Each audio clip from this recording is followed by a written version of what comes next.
everyone, and welcome to round 12 of the V8 Supercars online Premier Series, presented to you by GT Omega, V8s Online, and Oceanic Sim Racing. This is round 12 of the series. It is the GT Omega Motorsport Sprint. I'm Reese Gardner, and joining me in the commentary box tonight is Clayton Brooks. How you going, Brooksy? Good, thanks, Reese. How are you, mate? Looking forward to tonight's racing. Yeah, definitely. We're racing tonight at Canadian Tire Motorsport Park. Roughly half-hour races tonight. First, split one is going to be an out-and-out sprint, and then the second race is going to have a compulsory pit stop. It's going to be quite an interesting night of racing tonight. Yeah, definitely. It's a bit of a new format we've seen in this series. Guys are going to be fuel restricted in the second race, so it's going to be quite a large pit window too, and with evolving tracks now, it's going to open up a whole new sliver, and we could see some surprise winners, I feel. Yeah, definitely. iRacing recently introduced a new dynamic track simulation to the service, so the track rubbers up as cars continue circulating around the racetrack. And what a racetrack we are racing at tonight. Fast, flowing, old-style Canadian Tire Motorsport Park. Let's take a closer look at the venue we'll be racing at tonight. Good morning / afternoon / evening, everybody. My name is Reese Gardner, and this is my V8 Supercars online Premier Series fact file for Canadian Tire Motorsport Park. 71 kilometres outside Toronto, Bowmanville, Ontario is the site of this historic venue, which in many ways is a relic from the past. Canadian Tire Motorsport Park, formerly known as MoSport, still known as MoSport to many of us, is the oldest operating racetrack in Canada, and like few other circuits of its age still operating, has not had its basic layout changed in any meaningful way. It's very much a racetrack of its time. Super fast corners, smooth elevation change, and some of the most natural flow of any circuit in the world make this a sublime track in any category, but limited runoff and a bumpy surface amp up the difficulty to insane levels. MoSport had its beginnings in the late 1950s. At that point, Canada had only one permanent circuit that even then had only just been built, Westwood Park in British Columbia. All the rest of Canada's racetracks were either street circuits or airport venues. In 1958, with 26,000 Canadian dollars, the British Empire Motor Club purchased 450 acres of farmland, known for decades as Old Walter's Place outside Bowmanville. The BEMC formed a company to handle the construction and operation of a new racetrack. The company was called MoSport Limited, a contraction of the word motorsport. An initial design for the track was drafted in 1960, and construction soon started. While the track was being built, Sterling Moss visited the site, and upon being shown the plans, suggested a change to the Turn 5 hairpin. Moss recommended that the hairpin be replaced by a sweeper flowing into a right-angle turn, and Moss Corner was born. The construction, delayed by rain and zoning issues, went way over budget, but the track soon made a name for itself upon opening in 1961. Events throughout the 60s broke many Canadian attendance records. The venue gained enough traction that it was selected as the host of the first ever Formula One Canadian Grand Prix in 1967. MoSport alternated with Circuit Mont-Tremblant as the host of the race, but after the latter fell into financial trouble, MoSport held the race from 1971 to 1977, after which the Canadian Grand Prix moved to Montreal. MoSport still held high-level events into the 1980s, but the safety issues came to a head in 1985 when Manfred Winkelhock lost his life in a crash at Turn 2 in his Porsche 962. From that point on, most international racing began to drift away from MoSport. North American sports car racing remained though, and as the track came under new ownership in the late 90s, it was upgraded to modern standards, gaining a new pit exit and extended runoff, and most of the track being widened to 40 feet. Nowadays, MoSport remains a dearly loved circuit that is visited by many North American racing series every year, most notably the Tudor United Sports Car Championship and NASCAR's Camping World Truck Series.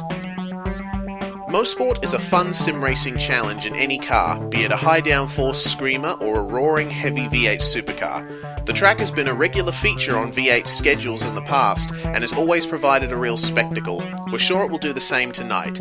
Expect slipstreaming aplenty and on-edge battles. In Enjoy the show as V8s Online take you through round 12 of the V8 Supercars online premiere series at Canadian Tire Motorsport Park. Canadian Tire Motorsport Park, or as it's more well known, Mosport. That's the track that we're going to be racing at tonight in a big field of V8 Supercars. Brooksy, this is going to be fantastic. We're already in qualifying now. Oh, certainly. He's resale. We're seeing some terrific times already displayed by the guys. Jared Philsell currently sitting P1 with at 18.090, the exact same time he did in practice. Followed extremely close by Hampstead and down, only about a 100th of a second behind at the moment. Yeah, definitely. We've just got news in that we've already had a car excluded from qualifying for violating the no escape rule. We should mention that due to the introduction of dynamic tracks, there have been some amendments to the no escape rule for this and future rounds of the series. Before this point, your fastest time would have been deleted and you would have to go off your second fastest lap if you ended up escaping off track. But this time, you're going to be outright disqualified from qualifying, and you're going to have to start from the pit lane. So that's an incredibly terrible way to start your race, and it's already fallen foul of one guy, Bo Cubis in car number 026. Yeah, Reese, he used no escape. He used the escape, and then he's gone out for another lap, and then just put it in the wall, and now sitting in pit lane. So I say he's received his penalty. Oh. Actually, he's just he's leaving pit lane again, so I'm not sure if he knows exactly what's going on. I don't know if he's got the memo. I think he might have, but focusing now, I think, on Richard Hampstead on a hot lap.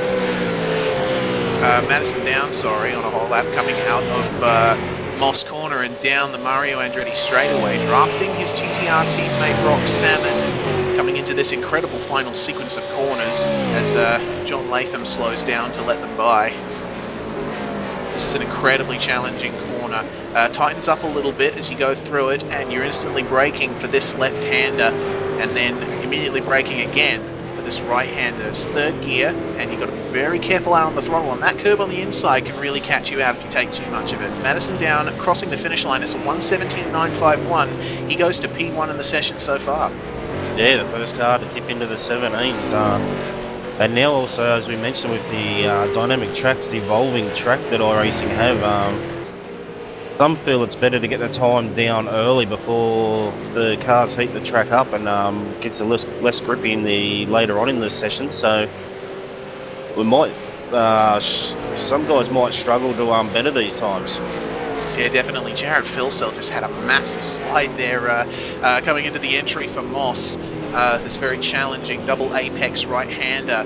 Oh, another big slide coming out of Moss for Philsell. He's pushing the car quite hard there. I don't think he'll be setting a proper time on that lap.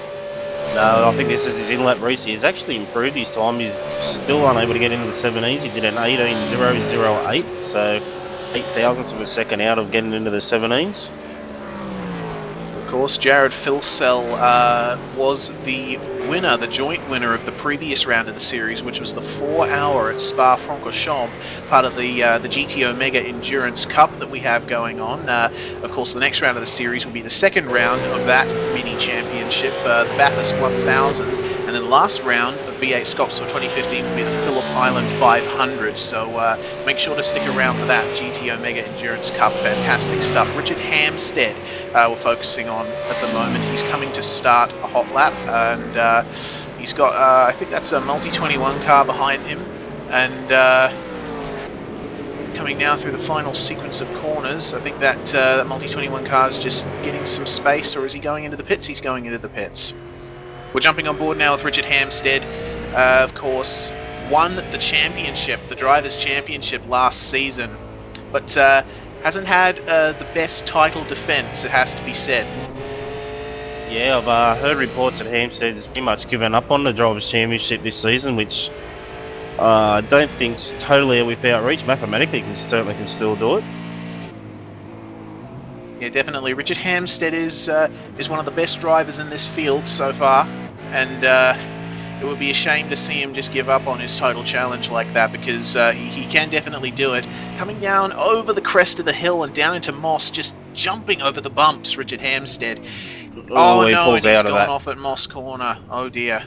That's going to be lap over for him. He's going to have to go back to the pits with a broken car. He's coming across another car that's been in the wall. That's a 25 car. Car number 25. Who is that? Brenton Hobson. That's a name that we haven't seen before, I don't think. Synergy Sim Racing driver. Of course, as mentioned in the last round, Synergy Sim Racing and ANZ Motorsport, the team that Jared Filsell is basically the #1 driver of, have recently started up an alliance, and Bo Cattell,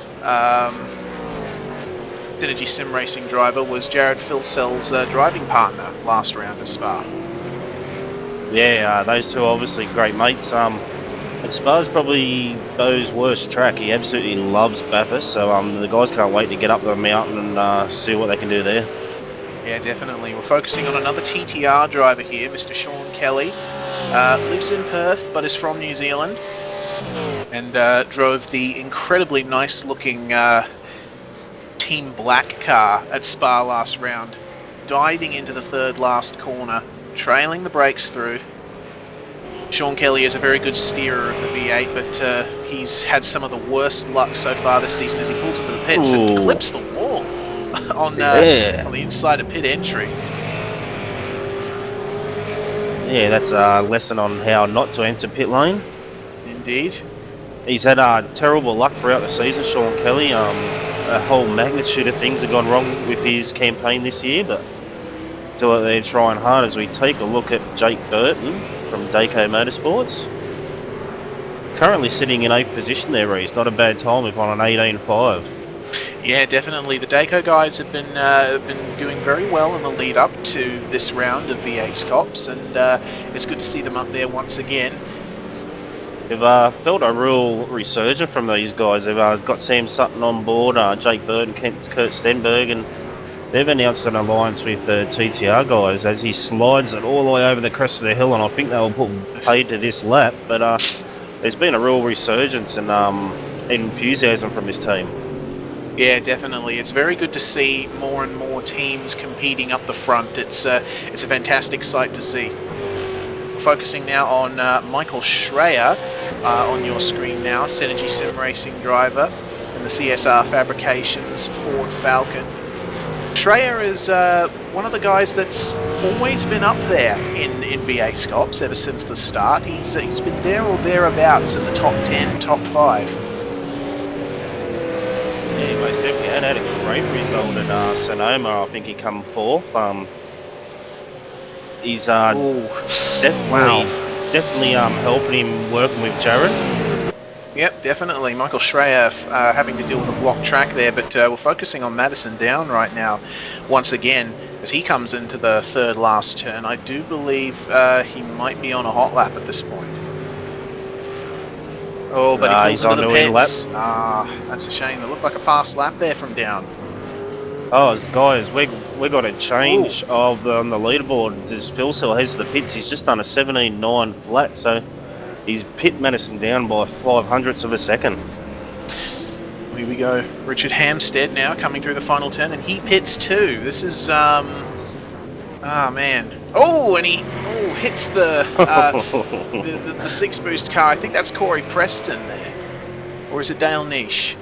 We've got 6 minutes left in this qualifying session. The guys up the top are moving it around a little bit. That's Filsell down at Hampstead. Then you got Schreier. Then Tony Autry's done a great job. He's in 5th. Sean Kelly's into 6th. Josh Rogers, 18.4. We'll have a look at Josh Rogers. He's sitting in 7th position at the moment. Then followed by Burton, then Latham, and then Jason Dickinson. That's your top 10 at the moment. Yeah, focusing on Joshua Rogers at the moment. He's recently made a very good name for himself, as has the rest of All-Star Motorsports, team that's relatively new to V8SCOPS, but they've shown some really good pace in the sports car racing side of iRacing as Rogers starts his hot lap. Yeah, they had a magnificent showing at Spa, especially for a team that had been that hadn't really been well known up to this point. So it's good to see them up there. We can already, as Rogers slides a little bit, you can already see a bit of rubber build-up, marbles forming offline. iRacing is now simulating marbles, so little pellets of rubber being flung off by the tyres as they rotate at those incredibly high speeds. If you run onto those, there's almost negative grip out there. Yeah, I think Rogers is definitely one to look at. I race with him on Wednesday night sometimes in the Pro-Am series. He's in the HBD and he's always at the front of the field in that class. I think he's one of these guys that sim racing comes very natural to him. Yeah, definitely. Of course, I think after that mistake earlier in the lap, I don't know if Josh Rogers is going to be just coming around to start another lap or going into the pits to get some fresh rubber on his car. If there's 4 minutes left in the session, he'll be wanting to do it soon, but he stays out. He's going to have another go at a hot lap. Jared Filsell now coming round the final corner. Let's see what kind of time he can do starting. He's starting a hot lap. Sorry about that, guys.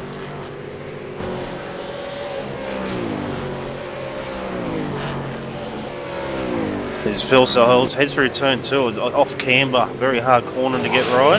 You've got to clip that inside apex there, and then you've got to get it all the way to the far left to get through turn 3.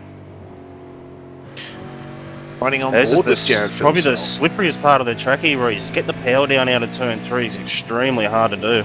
Yeah, it's one of those corners that opens up on the exit, but it's very deceiving, and then you're diving down the hill and the car's just skittering across those bumps down into moss. He has one of the fastest first sectors of anyone in this session so far, so this has potential to be a good lap from Jared Filsell. I just wanted to mention, as he goes down the Mario Andretti straightaway, turn 2 you mentioned, Brooksy. While I was doing research for my fact file, I actually noticed that Jackie Stewart, 3-time Formula 1 world champion, described turn 2 as the most difficult corner he had ever experienced in motorsports. Yeah, I would have doubt that in a second, This is coming from the guy who coined the term the green hell for the Nürburgring, so that's fairly significant. As Jared Filsell drifts out of the final turn. Oh, it was on for a very fast one there. He's done an 18-1 with a massive slide out of the last corner. That is still an incredibly good time. Good enough to put him 4th if he had not set a time before this point. They've got 2.5 minutes left. Madison Downs on an in lap at the moment. Looks like Hampstead's just started a fast lap. He's heading them to turn 3. Going through turn 3, doesn't really have a well-defined apex that turn. You got to take it a little bit of a different way every time you go through the corner. As Hampstead looks like he might be very, very slow first sector. I think that might be an outlap from Hampstead there. I can't stress how much the important is as you see Hampstead go through moss, that hairpin there. You've got to get that right because it's a long run up to the end of this straight, and if you don't get that right, you can easily lose 1.5 to 2 attempts out of your lap time. Yeah, definitely. As Madison Down comes to the line, he's pitting once again. That's going to be qualifying over for Madison Down then. He won't have enough time to go back out and set another hot lap at this point. Jared pitting in as well. I think, most of the leaders have elected to call it a day for this qualifying session. As Hampstead exits the final turn, let's see what kind of time he can squeeze out. It is not... as Brock Salmon jumps to 4th as well. Hampstead's got some traffic in Dale Niche, gets out of the way. Oh yeah, more than gets out of the way, gets into the wall there in the background of the shot.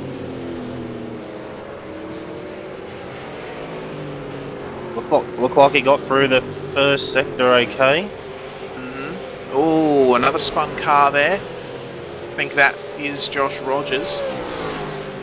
Hampstead going down into moss. He's currently a tenth off Jared's fastest first sector. But like we said, a good run through moss and a good exit could bring that back to him. Yes, of course, as Hampstead goes over the rise. Oh no! What's he done? Oh, I say you knew the lap was done. He's damn, checking out his lawnmowing skills. Yep. Well, that's lap over for Richard Hampstead and qualifying over for him as well. We come into the final 10 seconds of the session. I don't know if there's anyone still on a hot lap at the moment. It looks like Michael Schreier might be on a good hot lap at the moment.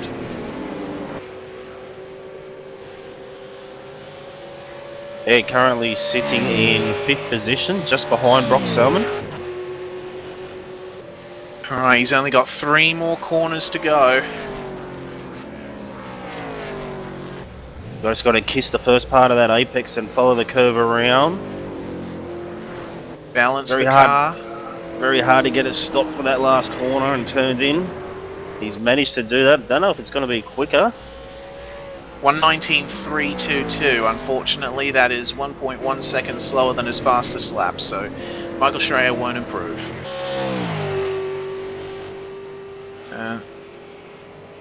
It looks like Sean Kelly is also on a hot lap, try and close out this session.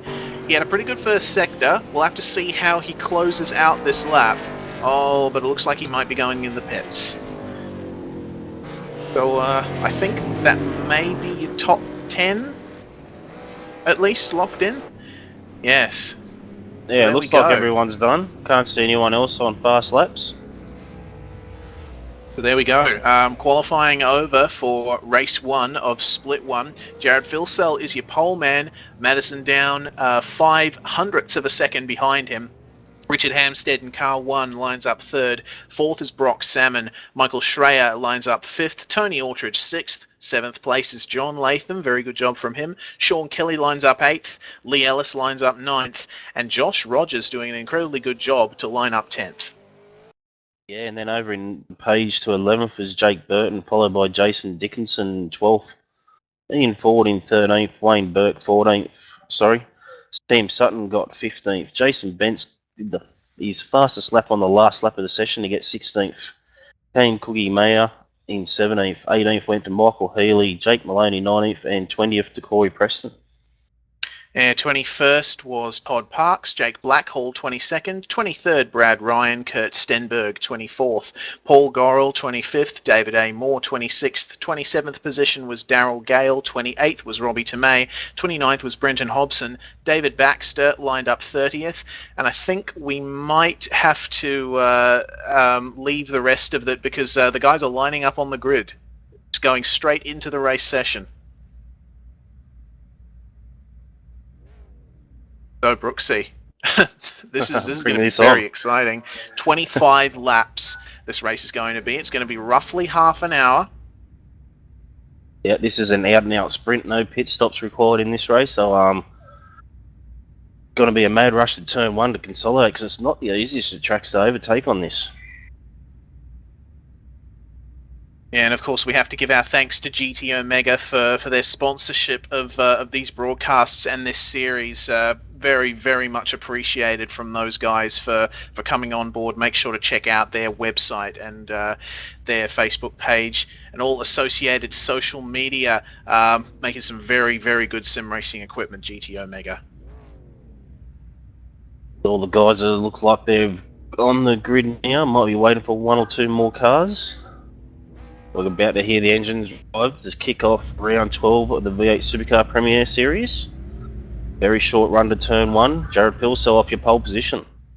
Yeah, definitely. And this turn 1 is very open, but it's also very tight as the revs rise. See the fire spewing out of the exhaust pipes. Green, green, green! Waiting for the green flag, and they are away. It looks like a very good start there from Richard Hampstead. Yeah, Pilsell and Hampstead both got good starts, and they got beaten Madison down into turn 1, but Madison Down's going to hold the outside. Oh, we got a car on the wall. That's a TTL car. I think that's John Latham. Yeah. Oh no, Richard Hampstead slides through turn 2. Oh dear. That almost went horribly as they come through turn 3 for the first time.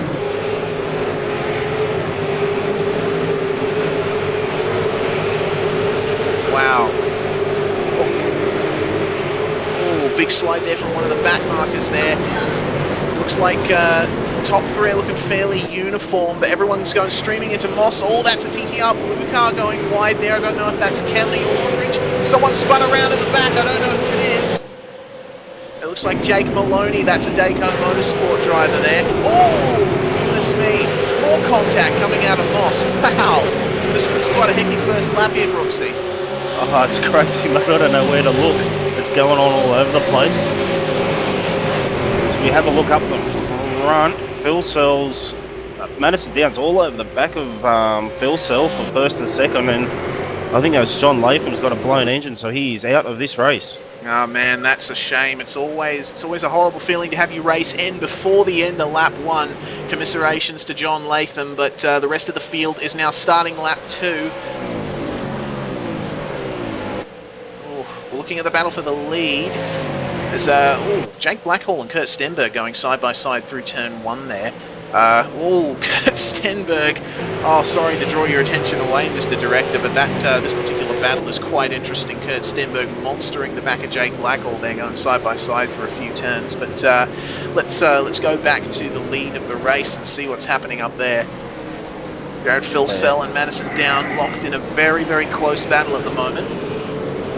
Yeah, extremely close. Madison Down didn't quite get as good a run out of here as Phil said at Moss, but with the drag up this back straight, he could very well be having a look at the end of this straight here on the inside. Yeah, Philsell may cover. Motorsport is a very lack of downforce dependent circuit, and slipstreaming is going to be a massive advantage here. Madison Down stays behind for at least a few more corners, but I think Jared Philsell will be feeling the pressure there. Of course, we have seen passes in the past into the last corner there. Reese, you can easily throw it up the inside sometimes. Yep, definitely. Oh, we got Sean Kelly and Jason Dickinson, Sam Sutton and Jake Burton engaged in a bit of a battle at the moment. Dayco Motorsport teammates. Oh, and we got an ERA car trying to get a piece of that action, but going on it's Ian Ford there, but going on the outside through turn 2 doesn't always go. Wow. Ian Ford falls wide just slightly. He's going to lose a spot here. It looks like Michael Healy's going to go through on Ian Ford, maybe. Let's see if he can hold it around the outside coming down the hill. No, he very wisely backs out of that manoeuvre. It takes a big set of balls to hold it around the outside there, Reese. But Ian Ford, he's trying to make up a few positions. Usually qualifies a bit better than he has tonight. Might be trying to overdrive it a little. Yeah, qualified 13th there. It looks like Lee Ellis has gotten past Michael Schreier. Oh, but Josh Rogers, whoa! Josh Rogers going for the move here. Wow. And they run wide. A bit wide. Oh no, he's going to lose 2 positions here if he's not careful. Yeah, Schreier's got the inside. Great racing, guys. Oh, and Rogers is still not done. He tries to go for the cutback, but doesn't really have the space to make it happen. Wow, amazing racing so far. The battle for the lead, guys, it's turned into a battle of 4. Madison Down, Brock Salmon and Hampstead all trying to get on top of Philsell. Yeah, that's 2 TTR cars, a TTL car and an ANZ car all fighting there for the lead. Is Madison Down blinking a bit there? Yes, he is. It wouldn't be a V8 race without Madison Down having internet issues.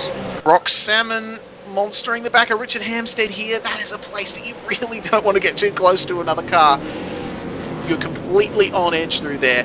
Oh, focusing once again on Michael Schreier and Josh Rogers. Let's see if Rogers can repeat the move that he tried last lap to try and get that position back on Schreier. Oh. I tell you, Rogers' car looked very slippery through the air up that back straight. Oh, Brock Salmon goes to the outside. Oh, doesn't really have enough of a draft to make the move happen on Richard Hampstead. Doesn't have quite an overlap. Is Richard Hampstead missing a part of his front bumper there? I mean, rear bumper, sorry. Yeah, he might have sustained a bit of a tap in the back at Moss, I think, on the previous lap. Looks like the fuel cap on his car is a bit loose there. Oh, Salmon. Oh, Salmon's still looking. Yeah, Salmon has really got the pace here. He wants to get by Richard Hampstead. Oh, Wayne Burke and Sam Sutton there. Oh, goodness. Oh, Sam Sutton all over the back of Burke. They head out of 1 through turn 2. Dayco holding station there. Wayne Burke. Actually, we got a pit lane penalty here, Reese. Car 98 and car 040. Todd Parks and Corey Preston for lap 1, turn 6. Okay, so that must have been the contact that we saw happening in the background on lap 1. Ooh. Michael Healy and Jason Bence were too wide, headed down into Moss. Oh, as Bence slides it, just pulls it up, stops from hitting Healy. Oh, we got a car off in the background. I think that that was Corey Preston there. Yeah. Salmon, Rock Salmon coming for the move on Richard Hampstead. Oh dear. Oh, battle for the lead as well. The top 4 battle here is quite a sight to behold. They've separated into 2 little couples fighting over their relative position. Jared Phil Solomazan down. Brock Salmon once again going for the inside, but moving in the last minute. Oh, trying to go to the outside on the exit, sliding over the curb. Oh, this is great racing. I have a feeling this is going to end in tears very shortly, though. Oh, boy. Yeah. Goodness, they got 20 laps to go. This race has only been 5 laps, Brooksy. What on earth is going on? I don't remind myself to take a breath. I don't think I've had a breath for the last 5 minutes. Oh, man. You can see in the body language of Brock Salmon, he is getting very impatient to get past the car number 1 of Richard Hampstead as they come into Moss. Closing up just a bit, bumper to bumper. Yeah, Brock Salmon, he's definitely got the speed over Hampstead, hasn't he? He's good. He's got it there. It's so hard to get away with this long draft up the back straight. Brock Salmon weaving. Oh, I think there might be a bit of contact involving Kurt Stenberg and David Moore. Lap 1, turn 8, car number 82. That's a pit lane penalty. Car number 82 is Heath Brennan. So I think a lot of these contact incidents from lap 1 have their penalties being handed out at the moment. It's just up in front, Bo Cubis and Rob Tomei. They were side by side out the end of the back straight. Tomei's gone wide, Cubis has gone underneath him. They're around. Oh, he's straightened him back up. And Cubis straight to pit lane. Oh my goodness, what on earth? That was out of left field, that move, but both cars out of this race. Goodness me, that I can't help but be a little suspicious of that move, to be honest. Oh. Yeah, I'm not sure what Bo Cubis was thinking. It looked like he was trying to enter pit lane and then just went straight ahead and took Robbie out. Yeah. Goodness me, we go to the Omega replay. Bo Cubis would have a full head of red mist at the moment after being disqualified from qualifying earlier. Yeah, very. That's a set of circumstances there for Bo Cubis, but goodness me, that was quite the incident there. Oh, as we're seeing Madison down is quite. He's blinking quite a fair bit and still trying to get past Jared Phil. So almost stuck it up the inside there. And with Down and Fuel Cell battling so hard, it's keeping Hampstead and Salmon in touch with these guys too. One would think if Salmon was able to get past Hampstead, he'd be all over Down and Fuel Cell for the lead. Yeah, I can definitely see that happening at some point. Oh, we got another on-track battle, Josh Rogers and Sean Kelly coming through turn 2. These guys are very, very close. Josh Rogers has improved on his qualifying position by 2 places, doing a very good job so far, running in 8th position. Another guy that's doing very good is Jason Dickinson, holding down a top 10 at the moment. Got a bit of clean edge. There's a good battle still behind him from Burke and Sutton.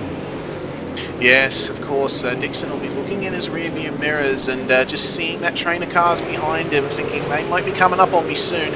Oh, Ian Ford, a little bit of a slide there. We got gearbox camera here on Wayne Burke, looking back at the Dayco Motorsport yellow car, number 888 of Sam Sutton. Dayco Motorsport introducing some tweaks to their livery in celebration of the GT Omega Endurance Cup. Oh, goodness. It's always so intense watching gearbox and bumper cams on these cars. It's a great way to see how the car's reacting over the curbs, the car following.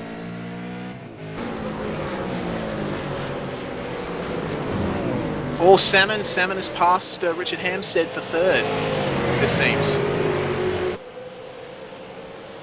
Yeah, I'm not sure what you're going to see from Salmon here. He's new to the team. That's his team boss just in front.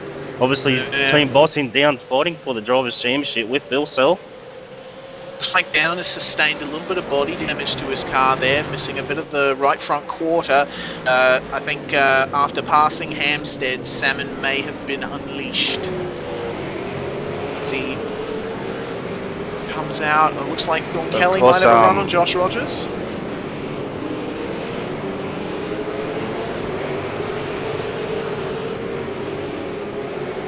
Of course, now we might see Down looking in his mirrors a little bit, and it could slow him up a bit and let Phil Sell create a gap. Yes, certainly. And have a look at the top four. Look at how much Salmon has caught up to Down and Phil Sell, and Hampstead is just starting to trail behind a little bit. Yeah, that's in one lap. That Salmon's pace had a bit more to it than we first thought. Of course, we've got to consider that Brock Salmon is a relatively new signing to TTR. He's definitely made a name for himself as a privateer in V8SCOPS in recent months, running his Flickr Red Bull livery. But TTR have snapped him up as part of their program, and he's definitely showing that he is worthy of that seat. These guys at the front have been running so hard. Setup's going to start to play part of this very shortly on whose tyres are going to be looked after with 15 laps to go. Yes, of course, this amount of cars running around this track at this speed is going to be generating a lot of heat, and of course when rubber is cold, it's grippy. Ooh, he's going, having a look at the outside, very hard to get into it. Going around the outside on the Andretti straight is not always the fastest route.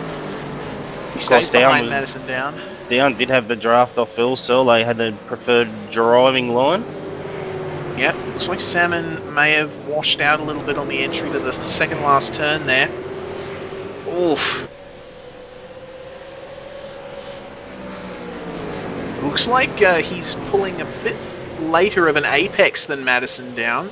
Probably trying to just get the car gathered up and get on the throttle a little bit sooner and try and get that run. Yeah, he's trying to square off the exit of the corner. Oh, here we go. Oh, here we go. This could be it. Madison Down braked early. Ooh, he's let him go. Yep. Okay. I think Madison Down has decided that Salmon has a better chance of passing Phil Sell than he does, and has let him by to try and take on the ANZ driver. Oof. Oh, and he's already right on the back. He's very good on the brakes into more Salmon. Man, the pace that Brock Salmon has is amazing. Looking back from Phil Sell at Brock Salmon here. Oh, he could be going for the move. Could this be the pass for the lead? Oh, round the outside. Oh, can Salmon hold it? Oh, he's going to get it. Yes, he's going to. He's going to hold it. Oh, man, Jared Phil Sell left barely enough space. Salmon around the outside of the last turn. Oh, goodness. Now it's going to be around the outside of turn one. And he's still there. He's held the outside for 3 corners straight. What has Brock Salmon been smoking? Oh, he certainly had his fleet fix this morning. Oh, if you don't have 9 on your plate, there's no way you can play. Oh, Brock Salmon still going for Phil Sell around the outside. This is incredible. We're just got the halfway point of this race. I'm not sure if Phil Sell will be able to keep up this defensive effort for that long. Yeah, definitely. Still 12 laps remaining. Goodness me. Oh. Stays behind him through moss, but you can see that Brock Salmon is just itching to get by Jared Phil Sell here. Oh, he's going to get it done this time around, surely. He's definitely going to at least have another go. Going to the outside. Phil Sell goes protective, but Brock Salmon looks like he has just enough of a run. They are side by side coming up to the end of the Andretti straight. Salmon holding the outside. Just get on the throttle just that little bit earlier, get that run up the inside for the second last turn. Oh, come Oh, on. Oh, goodness. And it looks like oh, he's holding it. He's done he's it. got it. He's He's done it. done it. Brock Nice. Salmon is the leader of this race. What an incredible battle that was. Wow, he's Wow. got plenty of pace on board that red TTR car. Here we go. He's already checking out. Look at him. Look at the gap he's pulled already. Wow. I've got some news from the stewards here. Race car 06, I think that was Bo Cubis, excluded from race 1 and 2. Further investigation regarding deliberate wrecking, which we saw on Robbie Tomo. Yeah. So Oh, the stewards Madison down. The stewards will not tolerate anything like that.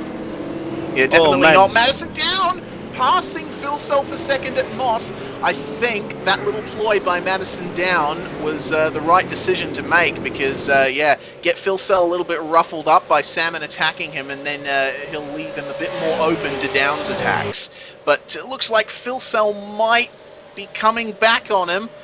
Oh. Yeah, he's got the inside line. Jeez. And it looks like Phil Sell maintains that second position. Oh, what incredible racing we're seeing here. We send our sincere apologies to the rest of the field. This is just too much fun to watch.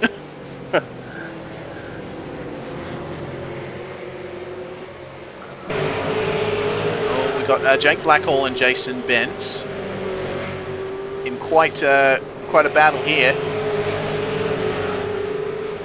Looks like they've got the TTL car of Brad Ryan in front of them. Yeah, good to see Brad Ryan back in the V8. I haven't seen him so much since took on a very illustrious job with Brad Jones Racing.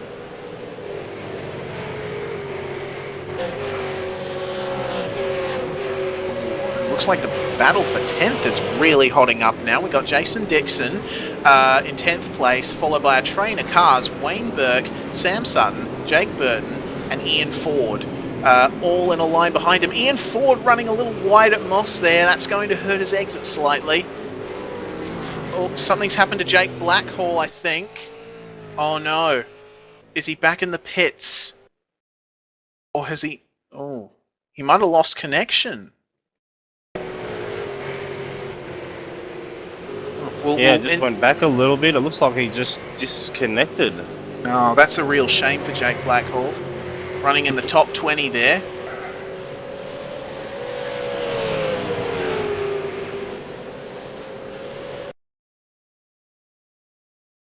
But going back up to the lead, Phil Sell continues to be under attack from Madison Down.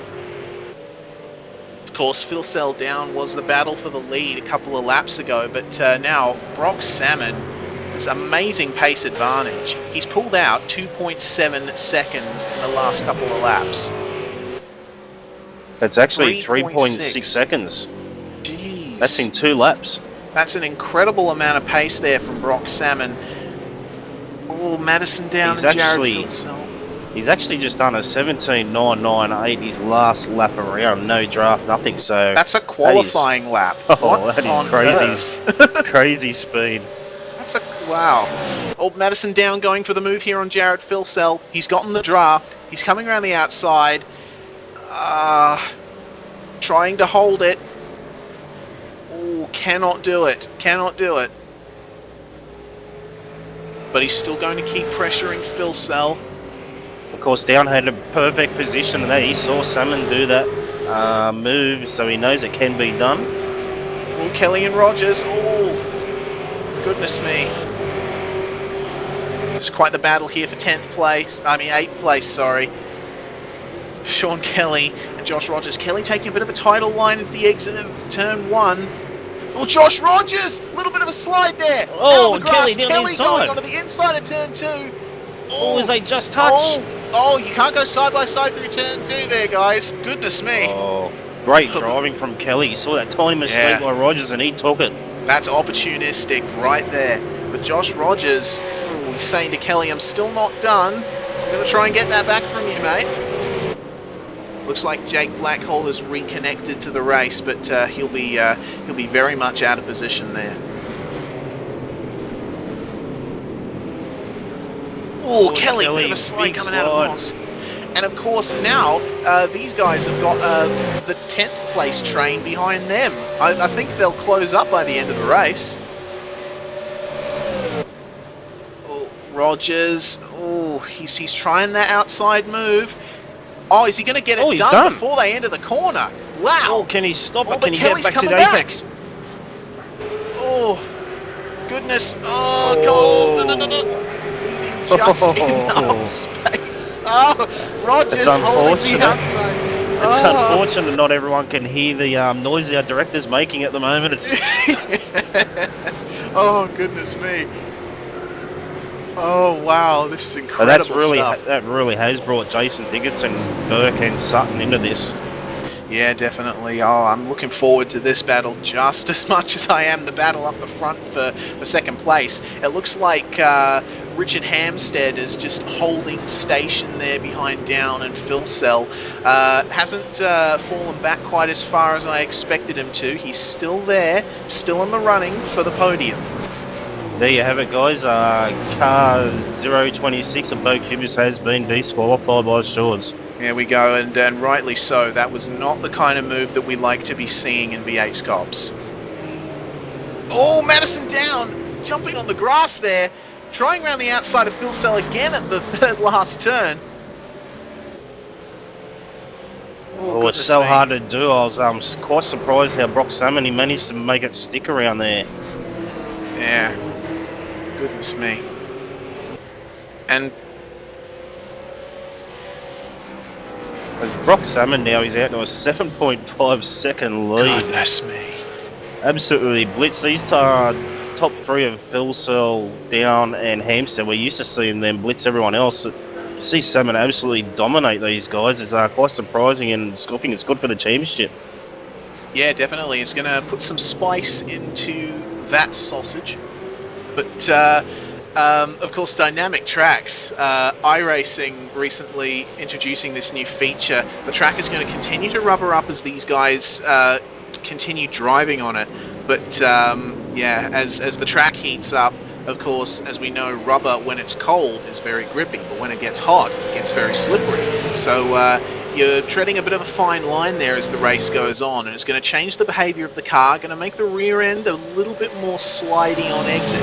So I think those guys with a setup that favors traction are going to very much have the advantage later on in the race, as second, third, and fourth are now pretty much line astern. Goodness me.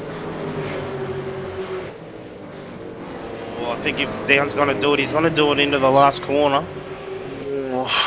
Oh, Richard Hamstead having a bit of a look up the inside of Madison Down, just letting him know that he's there. Whoa! Madison Down! Ooh, big slide there on the exit there. Oh, goodness me. Of course, we can't take anything away. Tony Autry's been doing a terrific job. He's holding down 5th spot, Yes. A lot of clean air for himself. Yeah, very good job there from Tony Autridge in that second TTR blue car. We haven't seen much front running from Tony Autridge this season, so it's very good to see him right up there and competing. Oh, Madison. Oh, goodness. Hammer going up the inside of Moss. He's pushed Madison Down a bit wide. Madison Down gets a bit crossed up. Oh! What happened there? Madison Oh. Down disappeared and... Oh, goodness. What? I'm not sure. Down's disappeared from my screen. Now he's back he's again. come back and he's in front of Hamstead still. I don't know what happened there, guys. Sorry. Oh, that was just some internet dramas from Madison Down. Ooh. They had made contact when he blinked, and I think Hamstead was just wondering what on earth was happening for a couple of seconds there until Mad reappeared further down the straight. Yeah, I just went back and had a look. It's definitely a lag moment. Down's car just pretty much appeared in front of Hampstead's. But what that's done, it's allowed Phil Sell to skip out a little bit from those guys. Sean Kelly and Josh Rogers still battling. Still very, very close, these guys. And it looks like Burke and Sam Sutton behind them just closing up. Very interesting sight to see. I think we can officially call this the 8th place train now, as opposed to just the 10th place. Ooh, Madison Down and Richard Hampstead still engaged in this battle. It's given Phil Sell quite a bit of breathing room, this one. He's pulled away from Down and Hampstead a bit. And barring some drastic occurrence, I think, with about 5 or 6 laps to go, that'll be the last we see of Phil Sell for the race. Madison Down jerking around a little bit. Yeah, he's got a very high thing at the moment. He's going to give it to Hampstead. Oh, that's some very bad internet dramas there from Madison Down. Look at his car, just shaking around a little bit. That's not the place on that track that you want to have those kinds of dramas. So that's very unfortunate for Madison Down there. I'm having a look at Down's internet connection, and it's very close to dropping him out of the servo. It's exactly what he won't need. Yeah, definitely not, especially not for the championship. 11th and 12th. Oh, goodness me. The train in the midfield Big is Burton definitely on the going. outside of turn 2.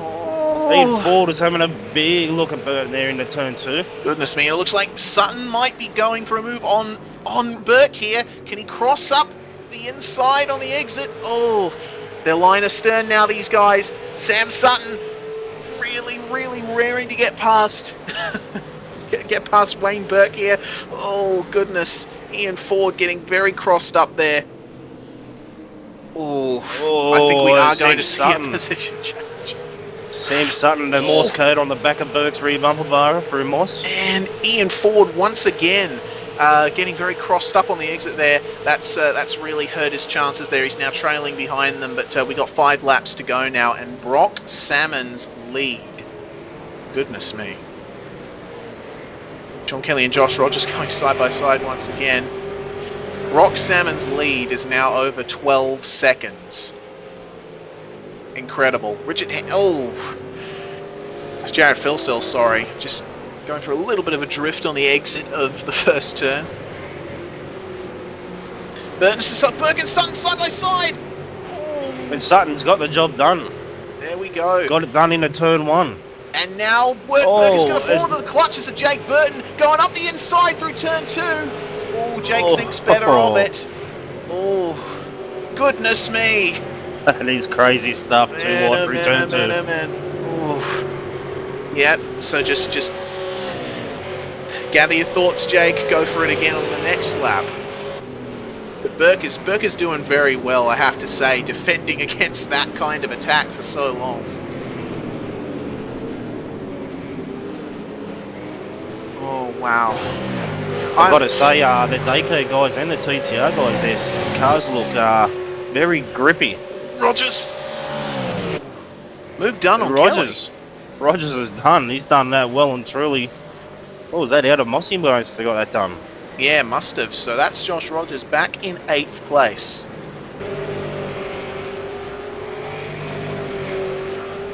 And have a look at the difference in track colour. You can see the amount of rubber being put down on the track here. So interesting to see. You can tell exactly where the cars have been going, exactly where the grip is. Oh, Sean Kelly. And of course, it's now we get to the stage of the race. If anyone ventures off that racing line, it's going to be very slippery for them. There's a lot of marbles out there now. Yeah, most definitely. As you see Kelly run wide out of turn 3.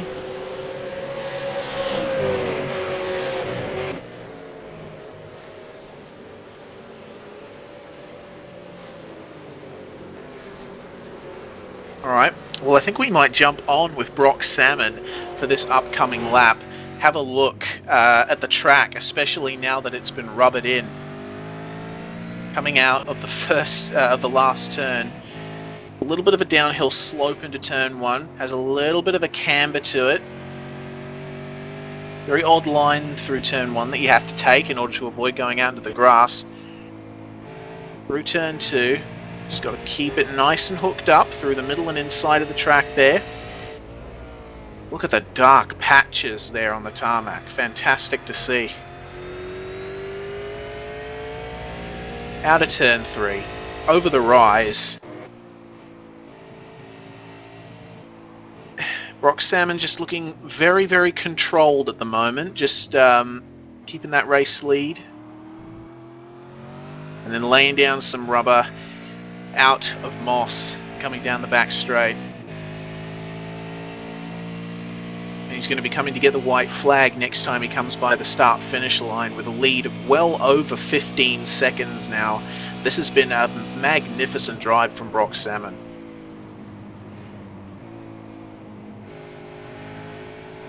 That's a clinical lap of Mosport, isn't it? I was just looking at his times. They're all in the low 15s, even a couple there into the 17s.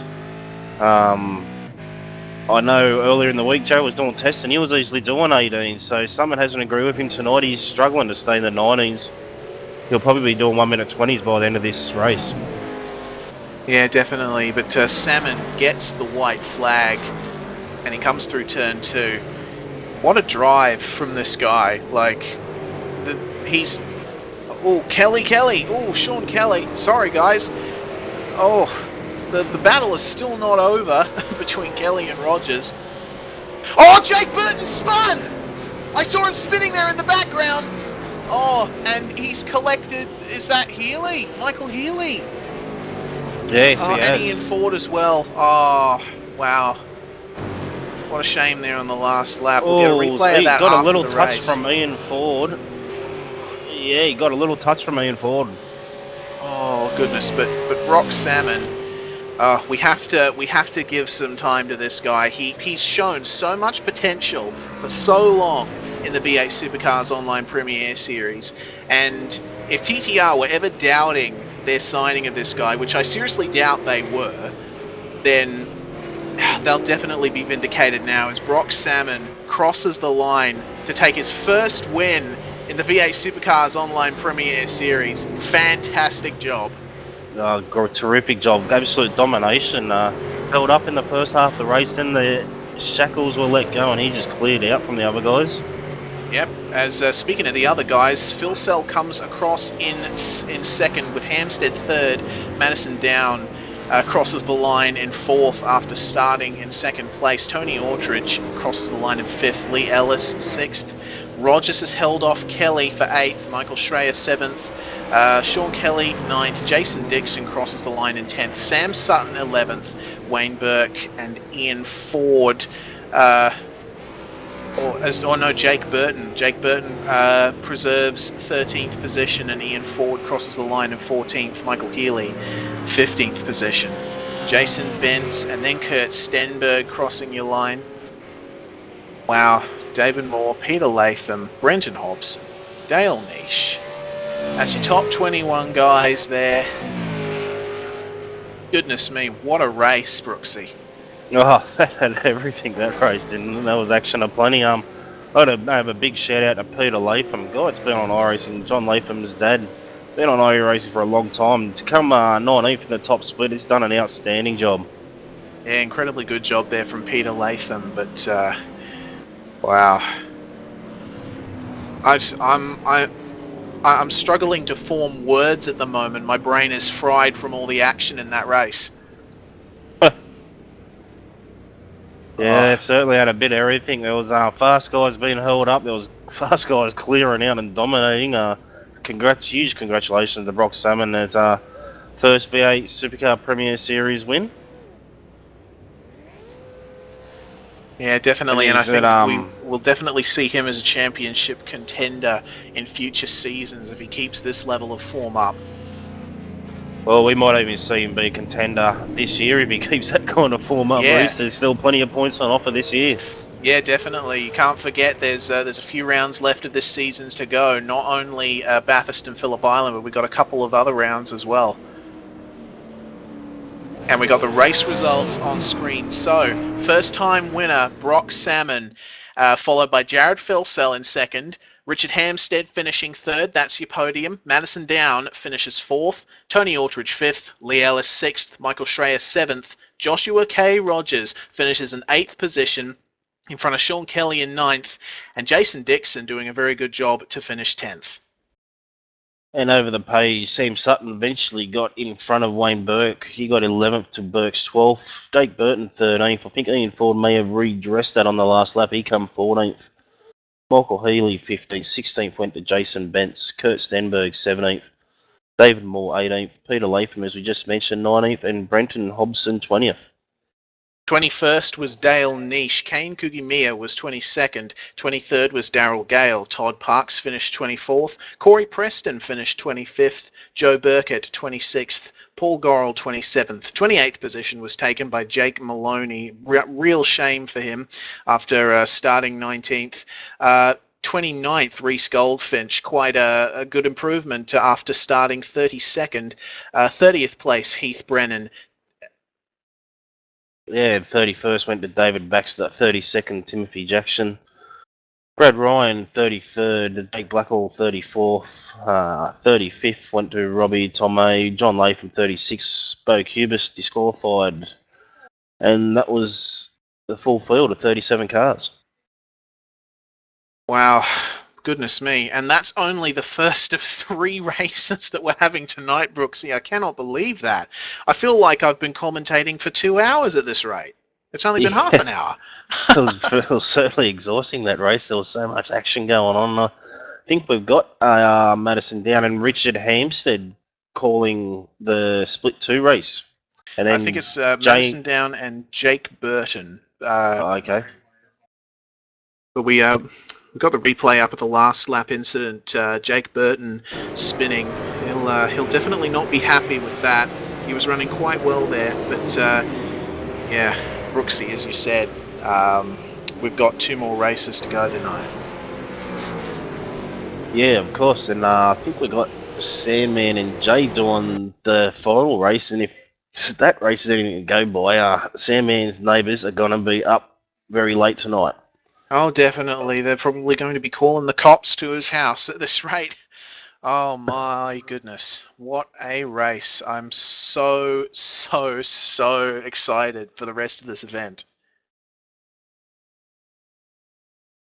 Well, that brings to an end race 1.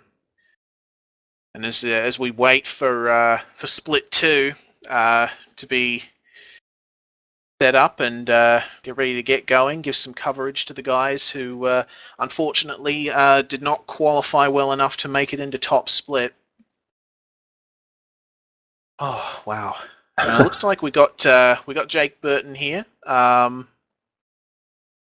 coming into the commentary box.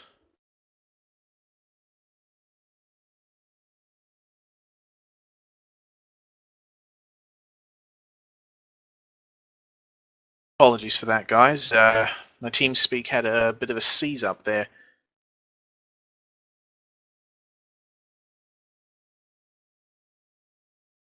Yeah, well, we'll have Split 2 coming to you very shortly. And I can't imagine that racing being any different than the one we've just seen. Yeah. Goodness me. All right, well, we're going to take a little short break for you guys, and we'll be back to you very, very soon.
Truex on the outside, contact made.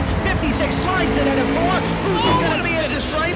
Dead even, give it to Ryan Truex. Truex is your winner over Tandy.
Well, welcome back everybody to V8's Online's live coverage of round 12 of the V8 Supercars Online Premier Series presented to you by V8's Online GTO Mega. Big thanks to them and Oceanic Sim Racing as well. Round 12 at Canadian Tire Motorsport Park. We're going to take you through to Split 2. The guys that weren't able to make it into Split 1 based on the pre-qualifying times, and your commentators for that race are going to be Madison Down and Jake Burton. How are you guys? Yeah, good race. It was a very exciting Split 1 race and a new winner as well. Brock Salmon, my teammate, first new name we've seen in the winner's circle for quite a long time, so that was great to see.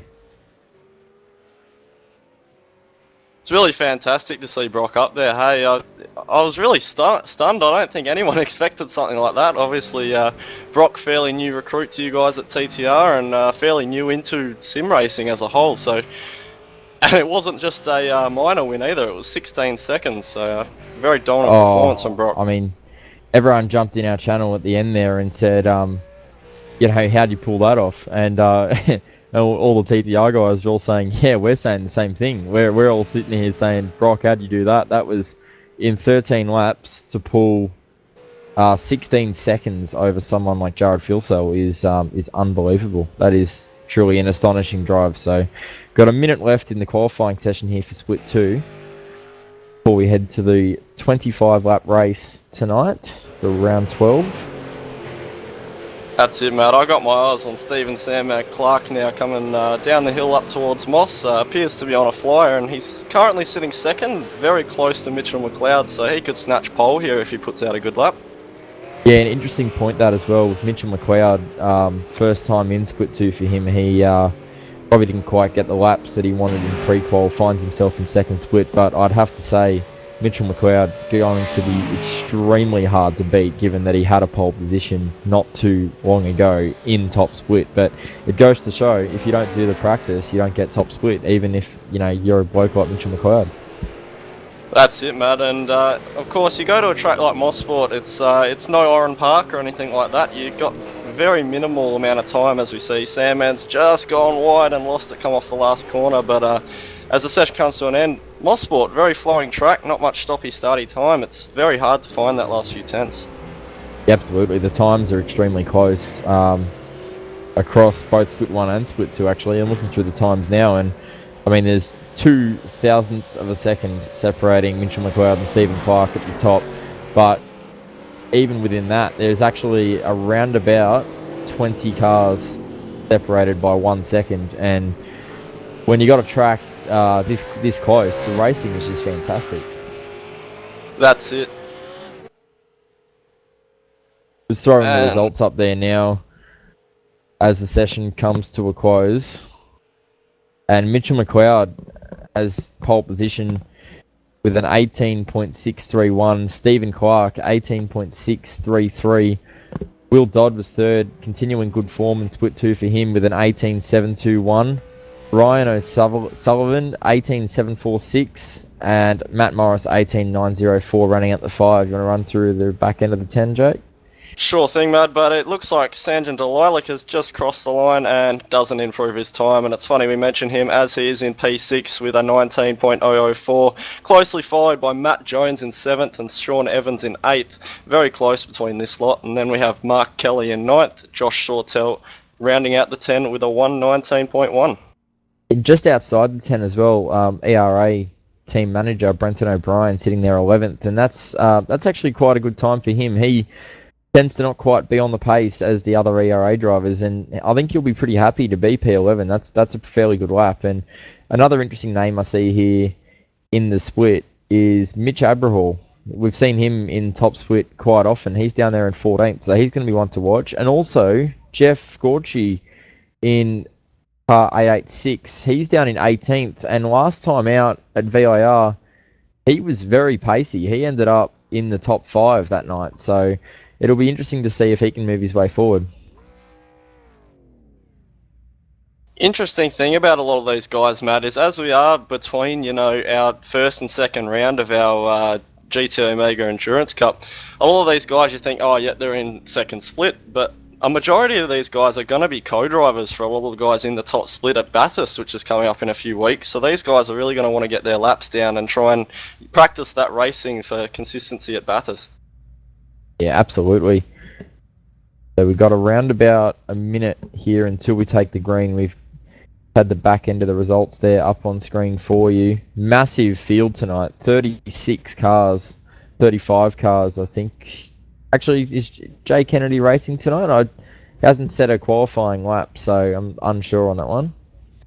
To see Jay Kennedy in the entry list, but I'm hearing he's not actually competing in the event. But we have about 35 cars taking part in this one, so pretty much 2 full splits tonight, which is fantastic to see the participation of this series improving as the season goes on and not dropping. Another guy to watch will be Ben Rothberg, who didn't set a lap and is in 33rd. He's a long-standing iRacer who started to come back recently, but I think we're just a few seconds away from the start. Absolutely, we have around about 10 seconds until the 5-second board will be in the air at the starting tower. Going to be a close race for the lead, I would say, with McLeod and Clark. The revs rise for the split 2 of the V8 SCOPS Online Premier Series here at Mosport. Green, green, green. Lights are green and they're away. Pretty even jump off the start. Clark and McLeod way better than the rest of the field. Nice and cleanly away. Oh, a few cars in the midfield running too wide, but we've got through there cleanly so far. Car upside quite a big down, accident down the back. Hyland. Huge crash back in the field. We'll have to see who was involved in that one. Adam Hyland, Scott Stevens is missing a boot lid and rear wing. Simon Black looks to be involved in that as well in the GT Omega Falcon. So massive crash back in the field there. A lot of cars Mitchell damaged. Abril has run wide coming up into Moss, and it's going to be too wide with Mitchell Celiac, and they're fine.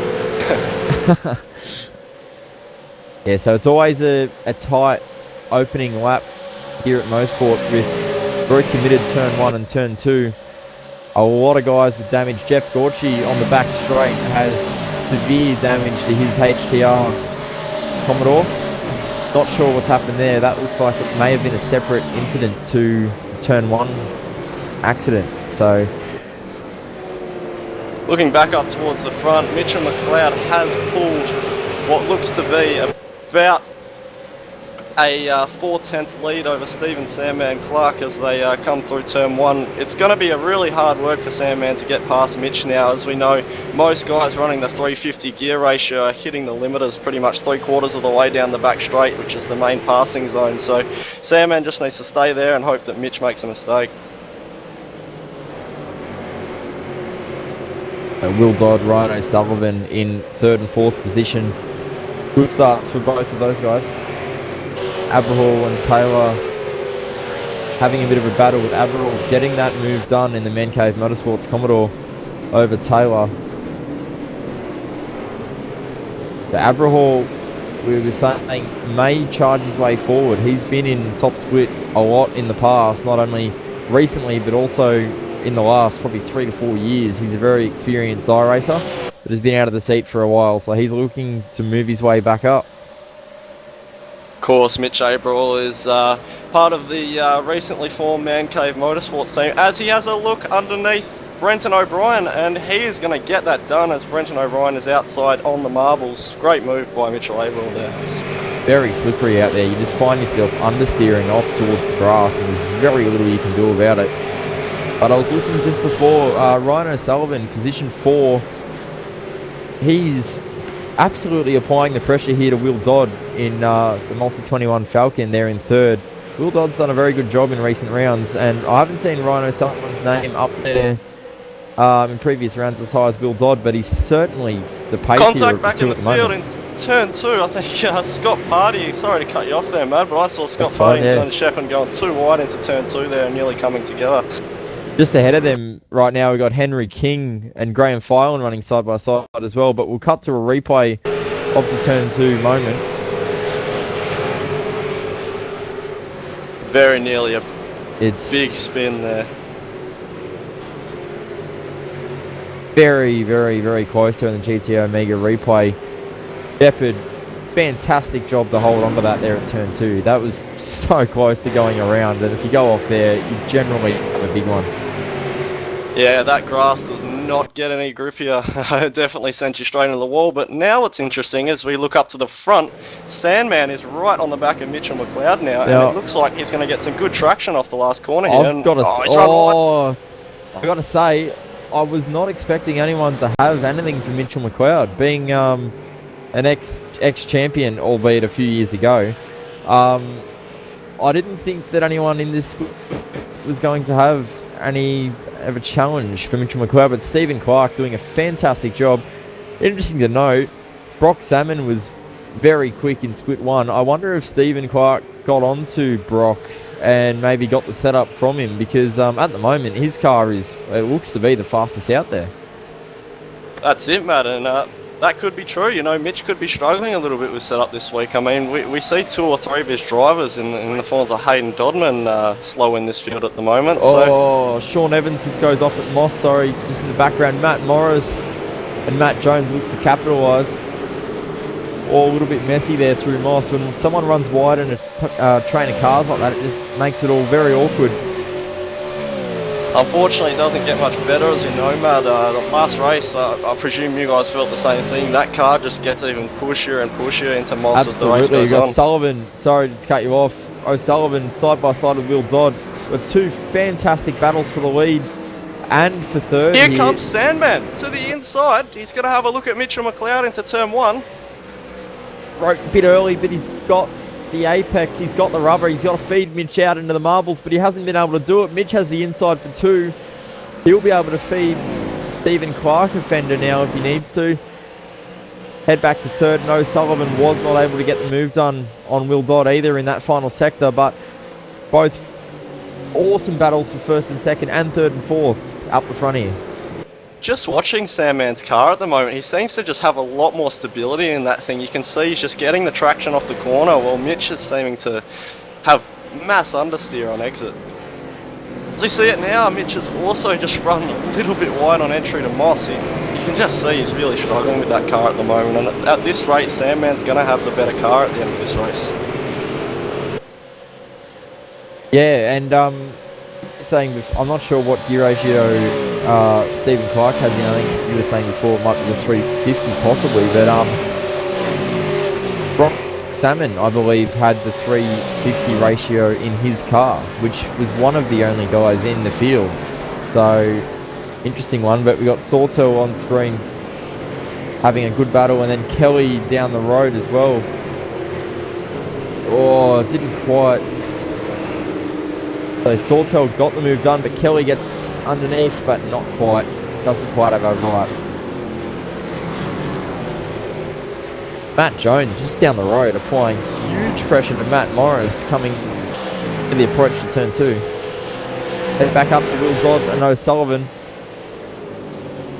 This is too much pressure to handle at the moment, Matt. There's guys just doing stuff everywhere throughout the field. We don't know where to look. It's crazy. There's about 4 or 5 really good battles at the moment, and too much to watch. The crowd's running very wide again. The Abrahal getting the move done into Moss on Sawtell, and then up the road, Jones is all over Morris on the back straight with a huge draft in the HDR Commodore. I think Jones is going to run out of gearing here. We're going to have a look, but he's going to pull out and go to the outside. But yeah, he's run out of gear, he's run out of power on the limiter, and not going to get it done this time. See, that's the trade-off, isn't it? Because you can get much better acceleration at the start of that straight and get up alongside, but you can't go anywhere with it. Will Dodd has actually dropped the spot to O'Sullivan. O'Sullivan up to position 3. He's got the move done on Will Dodd.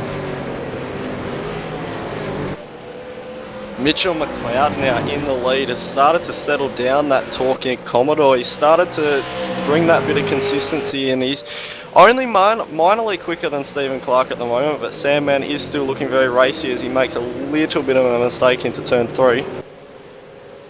It didn't quite get the nose pointed into the apex where he would have wanted there, but Sandman, I'd say, still got reasonable pace. He just needs to try and look after these tyres, and of course Mitch McLeod has very good experience with tyre conservation and longer races, whereas Stephen Clark probably not quite as experienced in that area. It's funny, we talk about a minute, 2 minutes ago, we were saying how crazy everything is, and now things seem to have settled down quite a bit throughout the field, and people are pulling gaps. Like O'Sullivan now has stretched almost a 3/10 margin over Dodd, but Dodd actually looks like he might be running the 325 ratio. He brought in, as he runs wide, but he brought in what looks like 2 or 3 car lengths at the end of the straight there.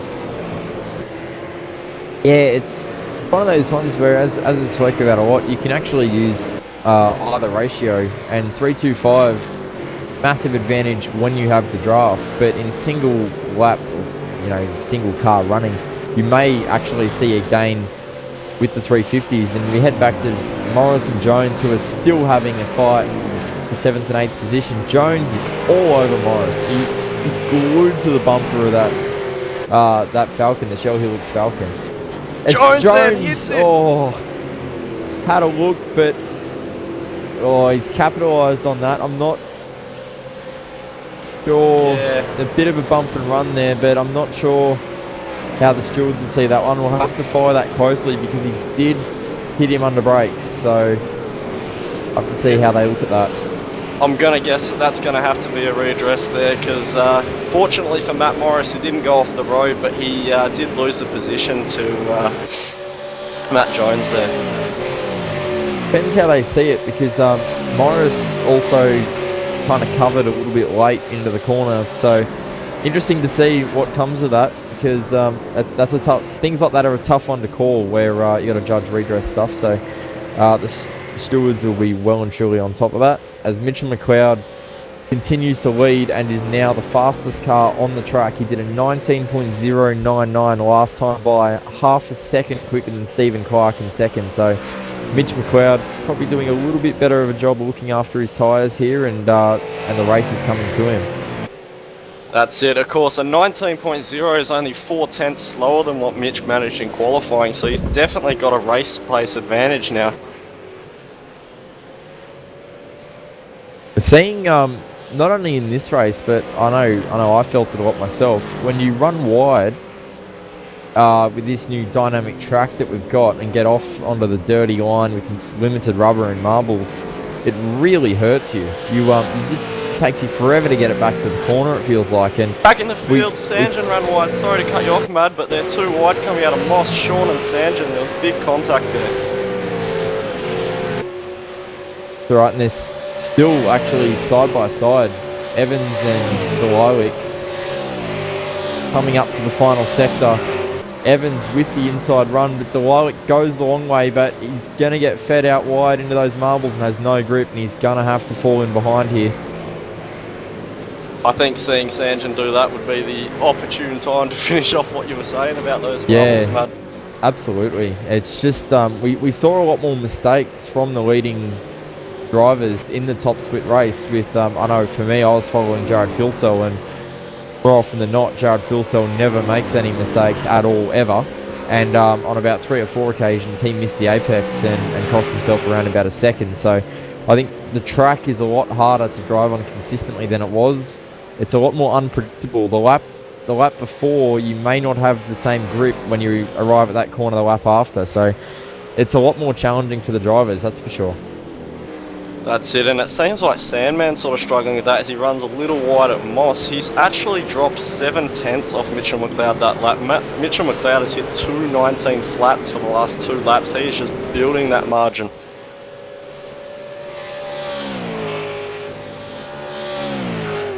Jump on board with Stephen Clark in the Hybrid Racing Simulations Commodore up there in position 2. We'll just follow this lap and talk you guys through it. So come through the final sector here. Got to be nice and smooth, nice and delicate on the throttle. You can't overpower the track. The car just wants to light up into wheel spin as soon as you go anywhere near the throttle. Turn 1, you actually need to turn in extremely early. It's very cambered, so it's got good grip, but it's deceiving on approach. Turn 2, completely blind on approach. Again, turn in very early. If you don't, you pretty much find yourself in the tyre wall, which looks far away when you're in control, but trust me, it comes up quick. Turn 3, once again, need to turn in early. It's pretty much every corner on this track being high speed. This car naturally has understeer, so you got to turn it in nice and early, get it to the apex, and that sets up the rest of the corner. This corner is nice and straightforward. It's all about setting up the braking zone into the Moss hairpin, which is probably one of the hardest corners in the track. Double apex. Very, very easy to either not use enough road, lose time, use too much road, end up off in the grass, and again lose, at least 5 seconds. Very long back straight up here. If you got draft, it's fantastic. You gain everything you lost on the lap. But if you don't, and you're the leading car, it's frustrating. But down into this long right, you got to keep it in nice and tight in the groove. If you run wide, you're an absolute passenger, and you just lose so much time. But that was a pretty clean lap there from Stephen Clark while we're on board with him. And if anything, he's actually managed to maintain the gap on that lap more so than previous laps. Actually pulled it back half a second that lap, Stephen Clark. So I'd say that would have been the fastest lap on that particular lap. So that was an opportune time to jump on board with Clark. Sure thing, Matt. And Mitch actually looks to be... I was just watching as we were riding on board with Sam, and he's just missing apexes. Like he looks like he's hit that sort of first phase you feel with the tyres on these cars, where it just starts to fall away. Yeah, I definitely had issues with tyres falling away, but at the start of the race, my car was actually probably the fastest in the field, but by the end it was one of the slowest. The tyres fell away a lot. But head back to this battle with Tim O'Brien and Hender, the 13th and 14th position. O'Brien coming under attack here from Hender. Brenton's running a little wide on entry there to Moss, but it looks like Brenton seems to have the better exit speed at the moment. It's really tough for these guys to get that power down out of Moss. Sawtell was just being attacked aggressively by Jones. Jones is going the long way around the end of the back straight, but can't do it.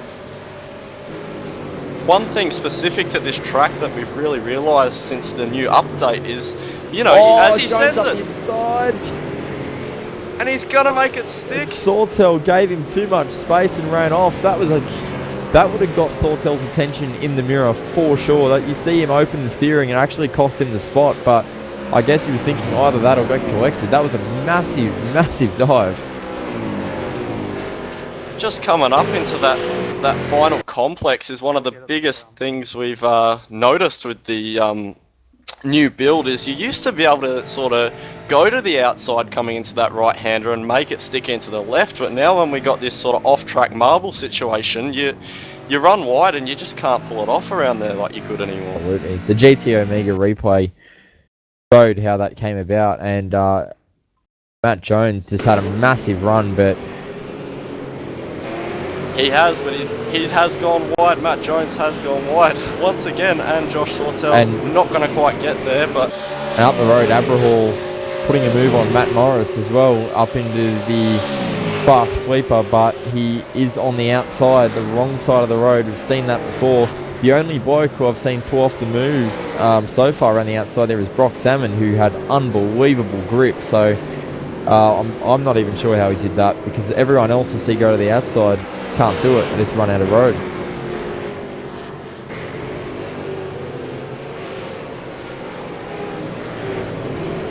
Head to 15th and 16th and have a look at Graham Fireland. It's under attack from Henry King at the moment in the ANZ Motorsport Falcon. Woo September sponsorship on that car. Great cause there with Henry King running a charity there, fighting cancer. But Henry King starting to look fairly racy here. Looking very closely at the back of Fireland. Just needs to try and set it up. He looks like he's got a lot more speed. He fires it up the inside at turn 3, but can't pull it up. Didn't quite get far enough up there. Tell you what, that's brave from Henry King at the moment, especially with Graham Fireland seeming to have some small internet problems at the moment. It's risky to send it up there because, and he's going to do it again into Moss. Oh. And now he's under attack from Scott Party as well. And Henry King's gone around the end of the fence. Wow. I think we're all going to get in trouble now, boys, when he watches that broadcast back, because we're just talking up speed, and he's just slightly got on the throttle a little bit too early there and found himself nose into the fence. As we see it on the GT Omega replay, he just was trying to get that run on Fireland and just got on the throttle slightly too early and just cracked into wheel spin. And at this point in the race, very hard to get back sometimes. The car can just snap and let go. It's so easy to do there too, Mad, because you sort of set these cars up as Henry King is going to jump into the pits, obviously with damage. You set these cars up to be really quick into the like sort of faster corners, so when you have that one slow corner on the track, it can catch you out massively. Hey, look at what battles we have. We still have Abrahall all over the back of Morris. That's position 7, position 8, and Abrahall looks like he's got the pacier car at the moment, the Man Cave Motorsports Commodore, but just hasn't really been able to do anything with it. I'm thinking I might have a listen this time and see what gear ratio he's on, because he's had a run for the last 3 or 4 laps in a row, but he hasn't been able to actually get the move done. So I'm wondering if he's running out of revs and can't get the run, but actually sounds like he's on 325, so I'm not sure. Maybe he's just not quite close enough. He gets up the inside, there's contact, pushes Matt Morris wide. Ooh, it's another hard one to judge. He was a long way up, but whether he actually moved over Morris is a different story. Speaking of gear ratios, our battle for the final spot on the podium now is still going between Will Dodd and the number 21 of Ryan O'Sullivan. I can confirm that Will Dodd is on the 350 ratio. You could see it last time by. He just got a massive run, and you can see it through the whole track that O'Sullivan seems to pull away as we get through the tighter sections, especially Moss, but then Will Dodd can bring in 3-4 kart lengths up the back straight. Yeah, and O'Sullivan was the pacer of the two before the move eventuated, but at the moment I'd say he's struggling a little bit here, and Will Dodd's car has kind of played the long game a little bit better than O'Sullivan's, but interesting to see whether Will Dodd can get close enough to make a move. And also Sean Evans as well, who is driving the sister car to O'Sullivan. He's also coming under attack here. That's it, but what was interesting about the O'Sullivan thing is that, you know, he was faster when he was behind Dodd, when Will Dodd didn't have the draft to utilise that 325 ratio, but maybe now that Dodd's behind and can actually use his straight line advantage, it makes up for the fact that he's slower in the mid-corner. So we got Party having a big look here at Graham Fireland, and that's extremely close at the second to last corner. Fireland tries to go the long way but can't do it. There's no grip out there. He's got to watch his mirrors now with Wayne Taylor having a look at the back of the Amazon Commodore. Evans and Delilik still battling on into the fast sweeper here under the Continental Bridge. We see Will Dodd and O'Sullivan now. Will Dodd's got a much better run this time. I have no doubt in my mind that Will Dodd is going to probably have a crack down here at O'Sullivan with this longer ratio. You see O'Sullivan covering to block, swerving left and right, trying to drop that draft. And O'Sullivan's got less speed and Dodd's got the run, but it's not quite going to be this time, I don't think.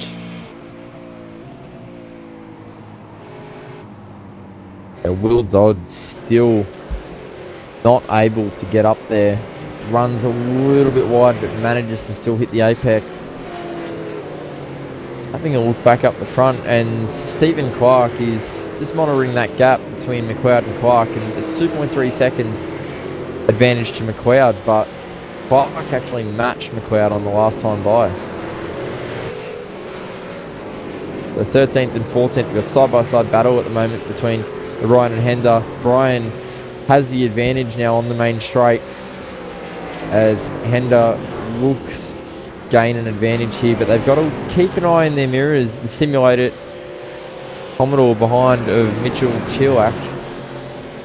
We've got a couple trains throughout this field of cars, like this one with Hender and O'Brien and Kiolak, and it's very interesting because we're now approaching 7 laps to go.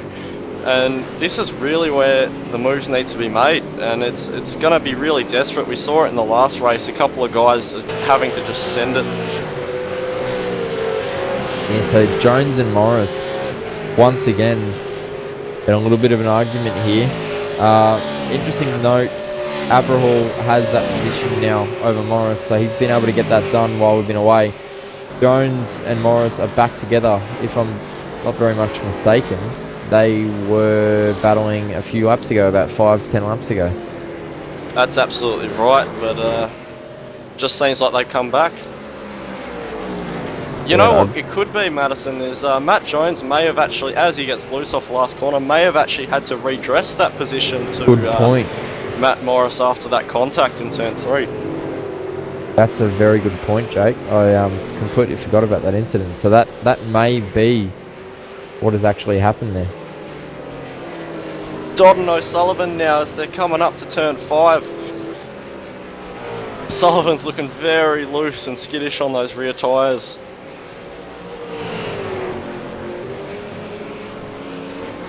Come into Moss. Okay. It's going to be Dodd who gets the run this time for sure. With that longer ratio, maybe he can do it. So Sullivan clips the curb on exit and is not going to get the power down as well. Dodd is without a doubt going to have a crack this time. Definitely very close, but whether he runs out of revs or not, different story. So talking about the 3-5 ratio, seeing if he can get up there far enough, but he just doesn't have the grip on the outside, and O'Sullivan is always going to cover to the right. Dodd has a look at the second last corner, but not quite far enough up there to get the advantage. That was clever racecraft by Will Dodd there, sort of running that little bit wider there and then trying to straighten the car up for the second phase of the complex, and nearly got it done, but as we know, Dodd's running the 325 ratio and it's paying dividends for him at the moment.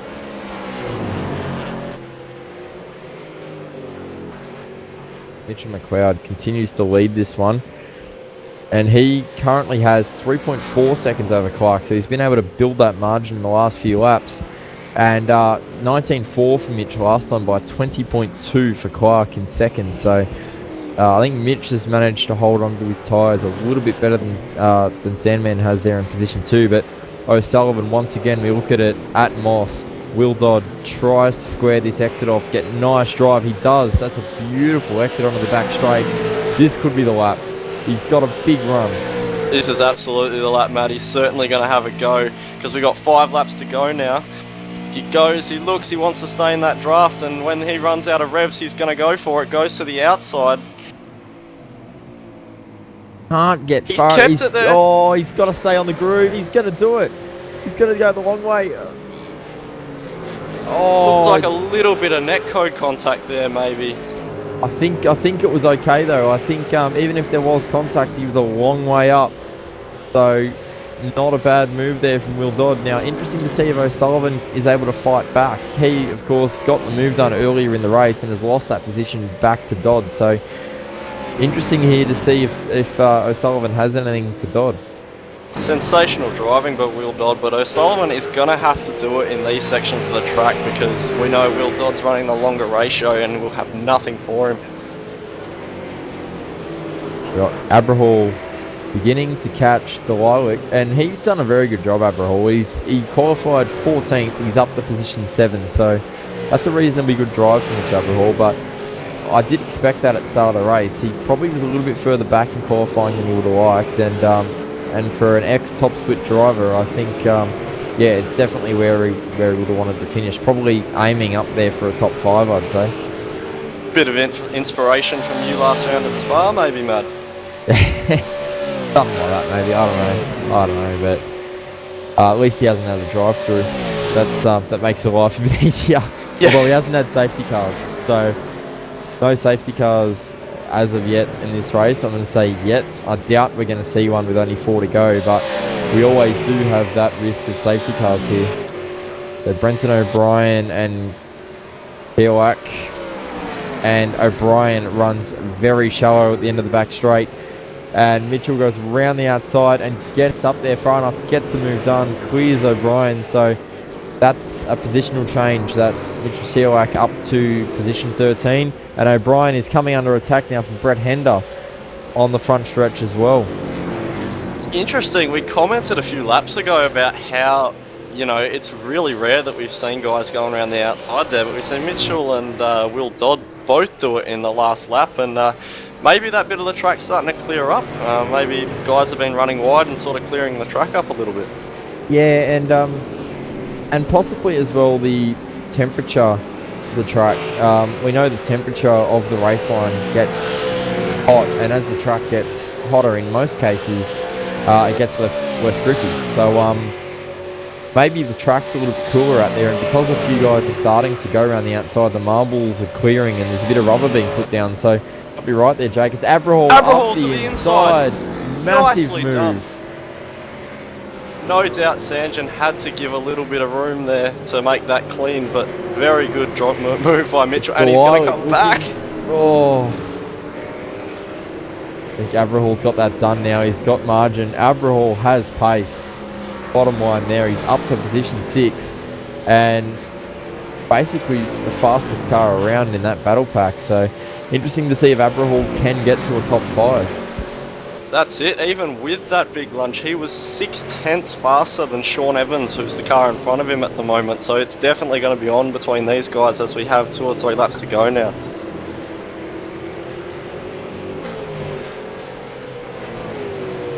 Yeah, lap 23 of 25. Sorry to cut you off there, Jake. So there's not a lot of time left in this one.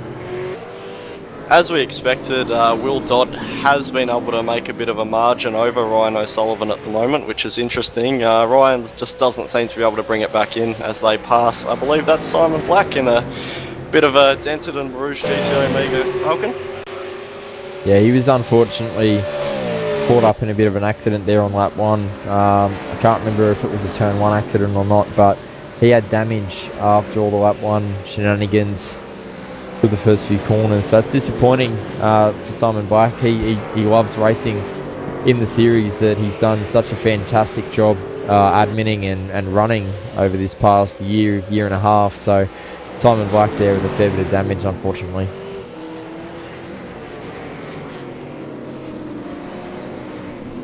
Scott Stevens there, way back in the field in 18th. He's missing the whole rear end of his car.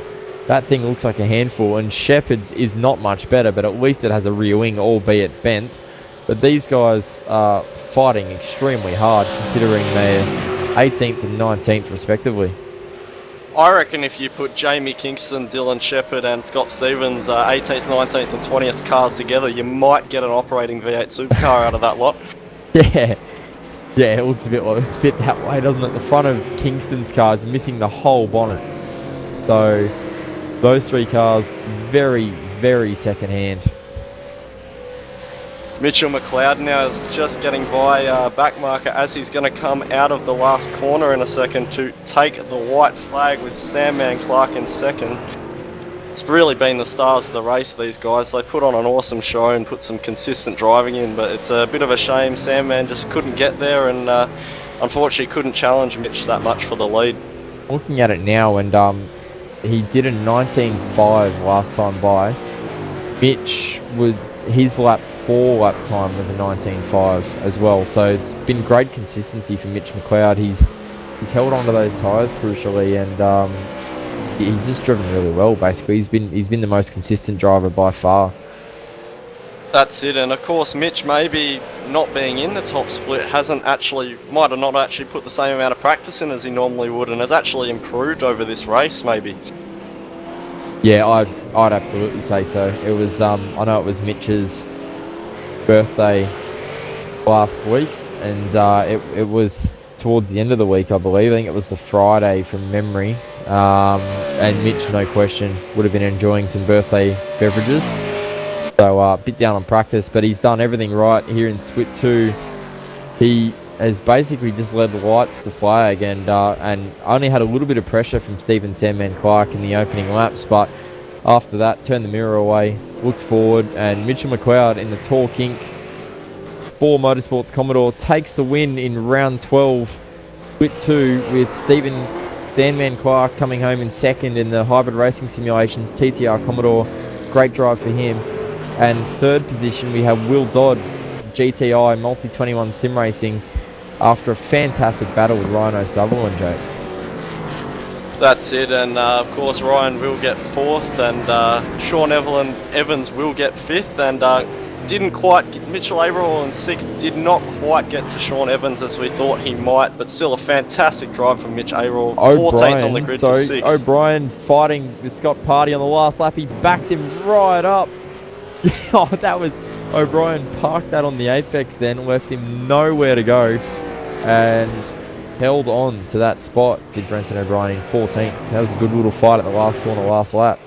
And the broken battle is still not quite over. We see Shepherd, Stevens and Kingston all going at it, but it looks like there's not going to be any further changes in that pack. So Mitch there celebrating his win with a spin at Moss, so that matches the has-been talent that is gained so much traction in the last 6 months. But Mitch, very, very good drive in that particular race.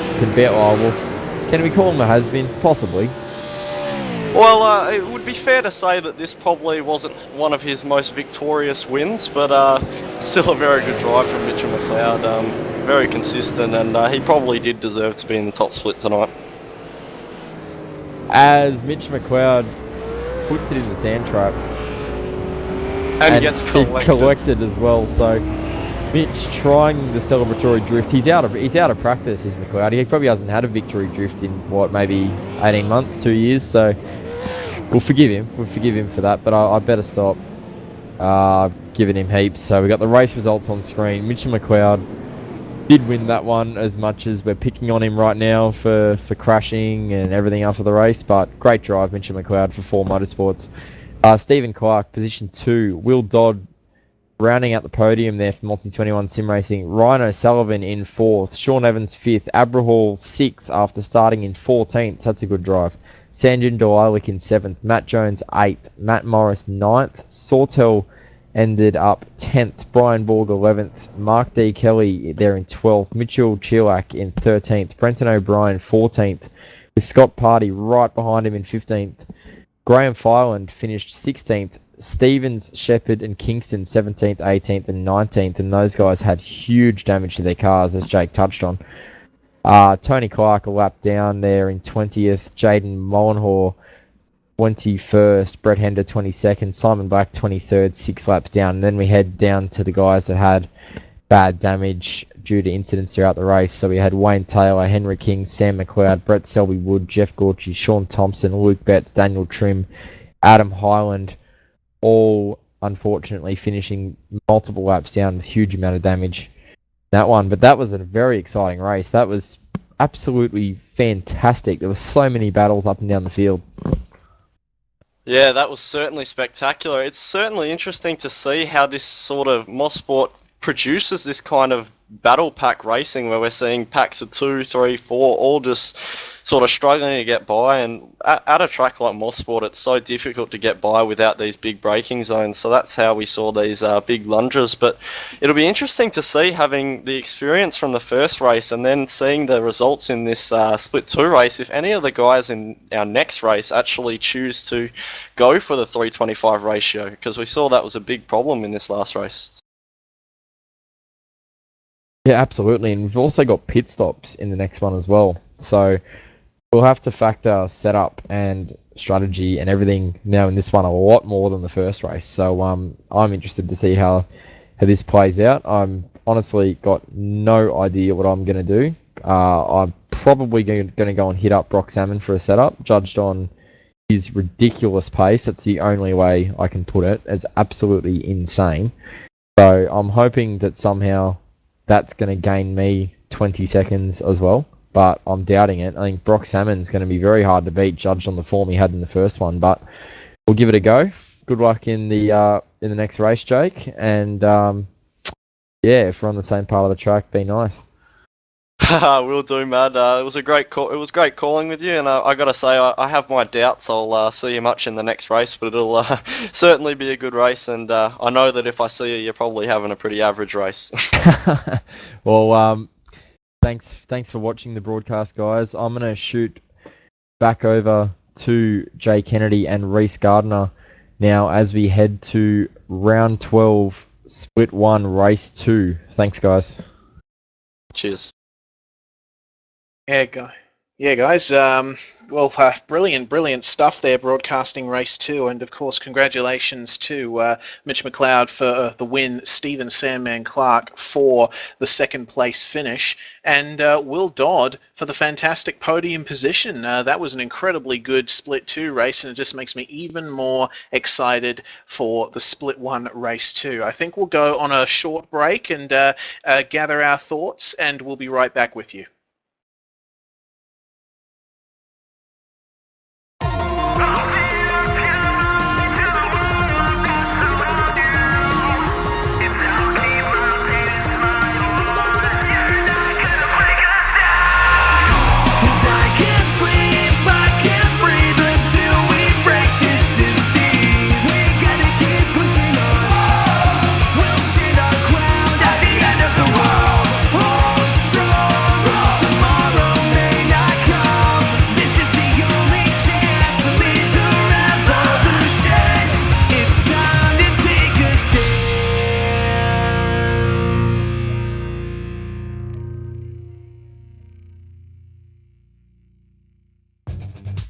Simulated racing can be awesome, but it can also be kind of a free-for-all. Interestingly, auto racing faced the same problem in its earlier days. Whether it was on the back roads, the beaches, or the city streets, the racing was fun. But there was always a certain level of chaos and danger, until some folks came along and put some order to all of this. Stuff like official racetracks, regulations about weight and equipment, and enforcement of standards. That's what gave us high-speed excitement, fast-paced action, and photo finishes. That's when racing became racing. The guys over at iRacing.com have made the same transformation in the world of sim racing. Sure, they've got the most accurate tracks and realistic cars out there, but that's just the start. See, iRacing analyzes the performance and results of each driver in every race, so you can be sure you're always placed in races where the competition will be tight, and that those reckless drivers who ruin it for us all are kept in the pits. Not to mention that with over 45,000 active members already in their vast community, you can find races day and night, so you can always get in on the action. You can even join a league of your favorite series. And since updates are always automatic, you don't have to worry about software and can focus on the track. Zip up your fire suit and check out iRacing.com.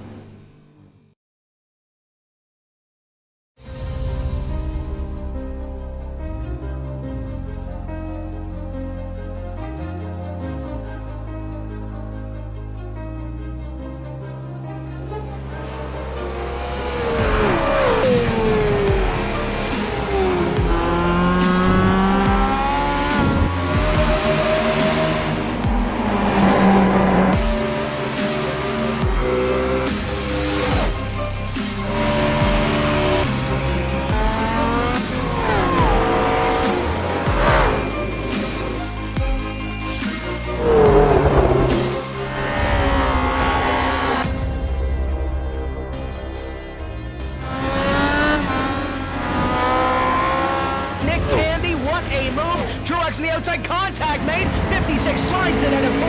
Who's going to be at the stripe? Dead even, give it to Ryan Truex. Truex is your winner over Tandy.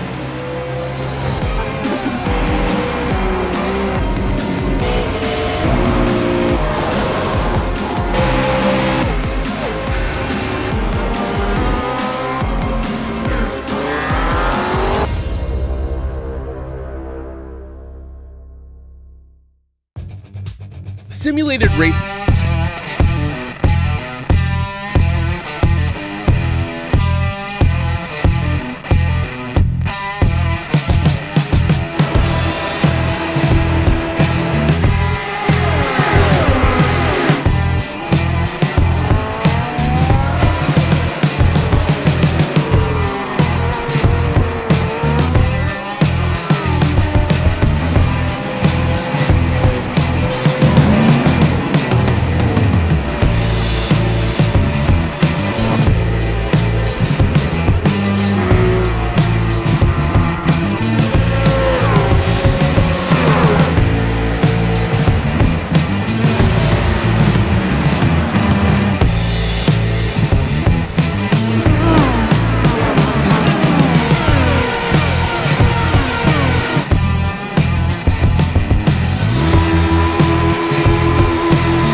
Hello everyone and welcome once again to round 12 of the V8 Supercars Online Premier Series presented to you by GT Omega, V8s Online and Oceanic Sim Racing.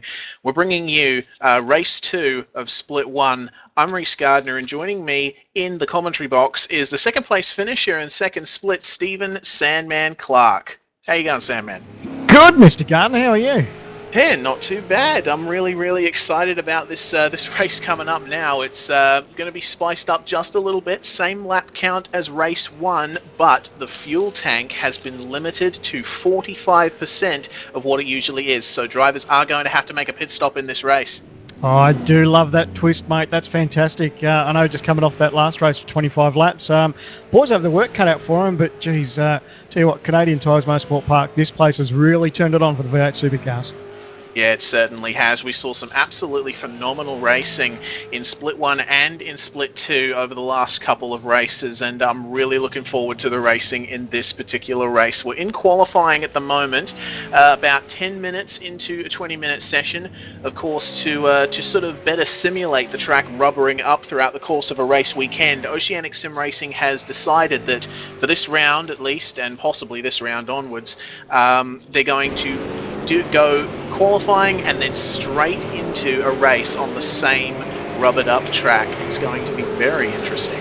Oh, not wrong, mate. An amazing new feature that iRacing has released just in its latest build. And like I said, the track rubbering up, it actually does make a difference. It's been really good to have these cars get into a groove as such. And, you do feel the difference when you're on a clean race track as opposed to a rubbered up one. Yeah, definitely. You feel the grip online, the grip offline. Of course, if you look closely on the outside of corners, you can see marbles building up on the outsides of corners, so you definitely don't want to go wide. We've got Brock Salmon on screen at the moment going into the pits, the winner of race 1. Absolutely phenomenal drive in race 1. Pulled out upwards of a 15-second lead once he took the lead. Absolutely insane performance there from Brock. Yeah, his pace has been pretty good lately. Of course, a new signing to TTR, so it's really good to see him in the Hybrid Racing Simulations paint scheme. But very valuable member, and he's definitely turned it on this week. Yeah, definitely. Brock Salmon is sitting in 12th on an 18.782. But Richard Hamstead, the guy that you're seeing on screen right now, currently in second on a 118.277, about 3/10 behind Jared Filsell, as he barely misses that ERA car. I believe that's Ian Ford there.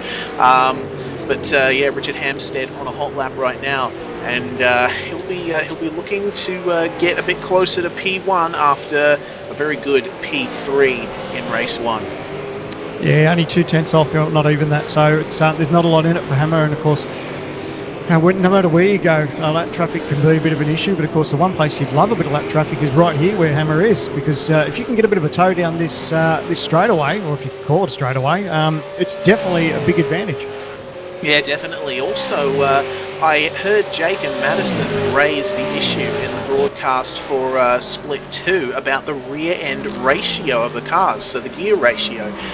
It turns out that maybe the guys with a 3.25 ratio might have a little bit of an advantage. Yeah, that's something we were thinking about, obviously, in setups for leading up to this event. Some people I know have even changed gear ratio just for qualifying and then changed it back for racing. So it's going to be interesting to see who's got what.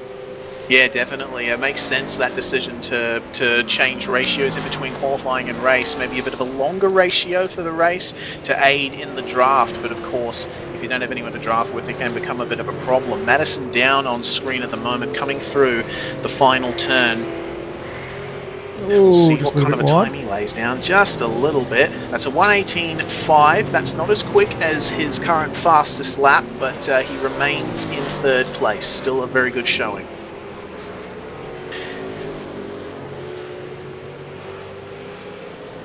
Teammate Sean Kelly on screen. Currently P4, 18.498 is his fastest time for the session. So a little bit off the pace, but still plenty of time. We're only at the 13.5-minute mark of this 20-minute qualifying session. So far, so good for him. Looks like he's going to get a nice, clean run onto this back straightaway. Yeah, definitely. Sean Kelly, of course, finished in 9th place in race 1. So already he's doing a lot better. Oh, a little bit of a swerve on the back straight there. Yeah, I think he's maybe just prepping himself for a hot lap here. Yeah, getting a bit of warmth into those tyres and getting the pressures up for a nice hot lap as he comes into the final complex. I love that turn, that third last turn. Just tightens up just a little bit. Got to keep it nice and tight. Yeah, it's a good turn when you get it right. Pretty frustrating when you get it wrong, though. Yeah, I think you can say that for every turn on this track. Motorsport's just one of those tracks. As Sean Kelly enters turn 1, I always found this turn very frustrating because you can never quite get the same line through there lap after lap. Going through turn 2 now. Because the one thing I've liked, sorry to speak over you, mate, but the one thing I have enjoyed in this one is normally in the past, personally, when I've qualified, I'll try a hot lap on a fresh set of tyres, and if I don't get the best out of that first lap, I'll actually park it. But I don't know, for some reason with this track the way it is rubbering up, I'm actually able to get a second hot lap out of these tyres, which has been quite good. Yeah, certainly. Good. The rubber offline at Moss is quite substantial there. That's one of the parts of the track where the tyres would be at their maximum load, under braking and going up over that rise, the compression going through the whole car, flicking off all those little pellets of molten rubber and creating quite a treacherous situation at Moss if you happen to go offline there. It's fairly tidy, this part of the lap, but it'll be interesting to see what the timesheets say. Yeah, it's been a fairly conservative looking lap from Sean Kelly so far. Aside from that, geez. Okay, he's going to have to talk to me after this. 5. Yeah, that's unfortunately a loss of time. I think he might have been up on his previous lap. But, I reckon so. Yeah, of course. We've still got about 4 minutes, 15 seconds to go in this session, so there's still time for a couple more, as Richard Hamstead is coming to start a hot lap.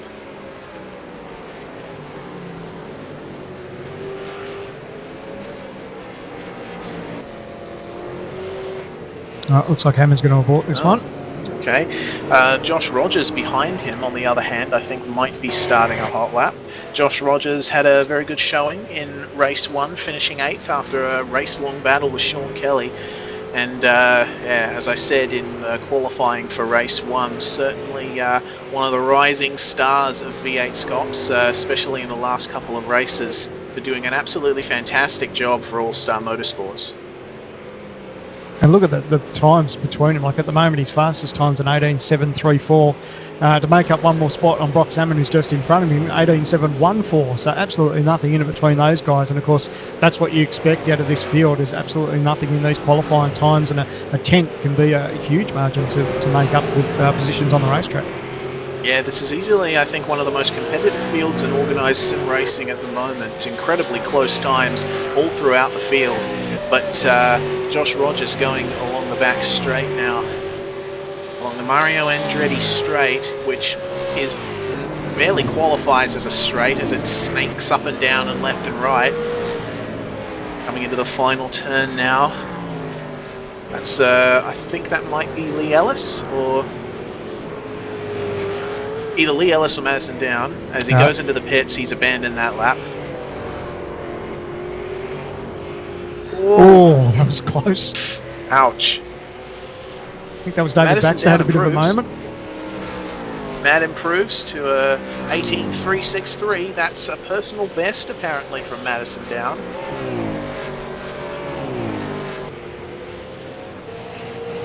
So the guys will be looking at the clock now. We're approaching the 18-minute mark of this 20-minute qualifying session. Fair bit of smoke there in front of Madison Down. That's Daryl Gale. Unfortunately, he's lunched an engine.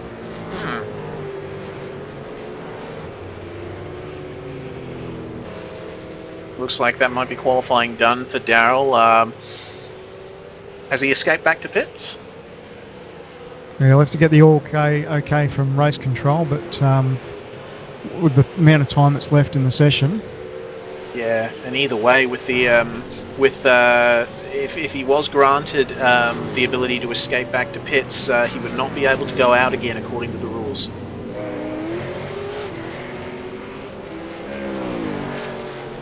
Jared Filsell is coming out of the pits now, just ahead of, I think that's Kane Kugamiya there in the GTI Multi-21 car. But yeah, Jared and Kane here are going to have to absolutely... Oh. Whoa, goodness me.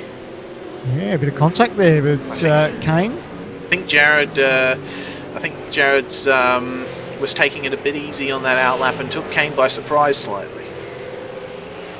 But these two guys here that you see on screen at the moment, they're going to have to make sure that this next outlap and this hot lap are absolutely inch perfect, because we've got less than a minute to go in the session, and a lap around Mosport in a V8 supercar is around the realm of 1 minute and 20 seconds as John Latham comes to the finish line.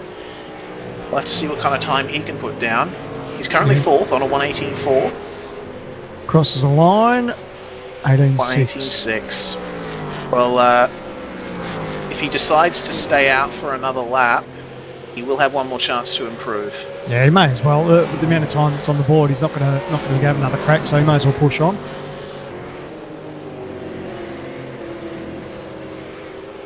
Actually, there's a bit of interesting information. Just have a look on track. Hammer's behind him on the racetrack. So, depending on... well, see, John's just had a bit of a moment there, but John could be quite handy here for Hammer if he could use him down this back straightaway for a draft. Yeah, most definitely. And I'm keeping an eye on Jared Filsell at the moment on his hot lap. He's taking some very deep lines there through turn 2. Oh, I think a little bit of a slide there through turn 3. Pushing very hard, evidently working away at that wheel. Hammer is getting a bit of an advantage here. It's not a huge toe.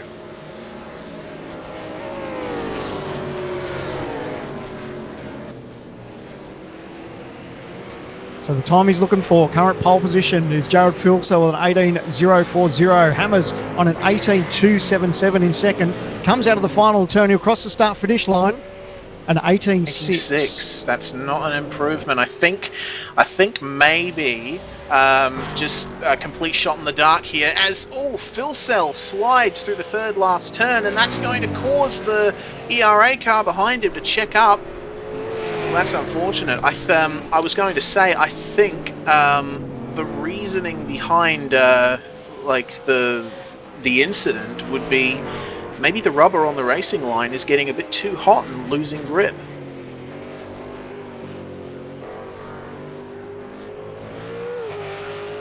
Alright, well, it looks like qualifying is 100% done, as it doesn't seem like any other guys are going to be setting any more hot laps. So we got the qualifying results on screen, Sandman. Jared Philsell is your pole man. Richard Hampstead second. Madison down third. John Latham lines up fourth. Very good from him. Sean Kelly fifth. Also a very good job. Michael Schreier sixth place. Ian Ford seventh. Lee Ellis eighth. Tony Autridge in ninth. And Wayne Burke rounds out your top 10. Round out the rest of the field, probably a little bit further back than we expected. Brock Salmon in 11th place. Michael Healy in 12th. Josh Rogers in 13th, Jake Blackhall 14th, Todd Parks 15th, Sam Sutton in 16th, Jason Dixon in 17th, in 18th Corey Preston, Kane Kugurama in 19th, and in 20th Brenton Hobson. Paul Gorell lines up 21st, 22nd is Jake Maloney, Dale Niche 23rd, Daryl Gale 24th, 25th is Jake Burton, 26th Heath Brennan, Joe Burkett 27th, 28th Robbie Tomei, 29th Jason Bentz, and David Baxter lines up in position 30. Round out the rest of the field, Kirk Stenberg 31st, David Moore 32nd, Reece Goldfinch 33rd, in 34th Mark Pickett, Peter Latham in 35th, and in 36th Jeremiah Morton. So there you go, a 36-car field for this final top split race for tonight here at Canadian Tire Motorsport Park as the cars line up on the grid. I'm getting very, very excited. Yeah, it's interesting. There's a bit of a mix-up through the field. There's a couple of names down further I wouldn't have expected, especially our earlier race winner, Brock Salmon, who's back in 11th. That's something that has probably turned a few heads. Yeah, definitely. I'm noticing some talk of the Dayco guys as well, having not done any decent amount of laps in qualifying, and it's been a bit of a lottery on setup choices. So we do have a few guys a bit out of position.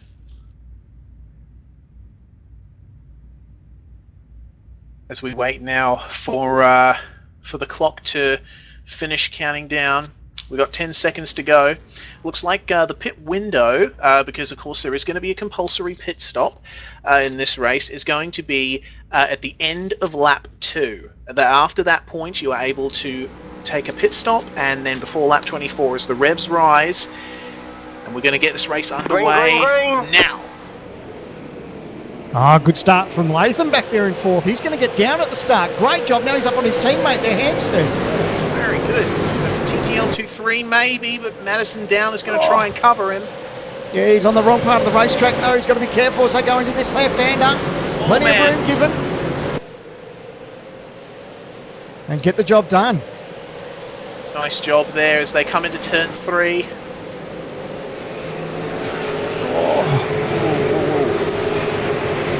Things are getting a bit crossed up at the back of the field there.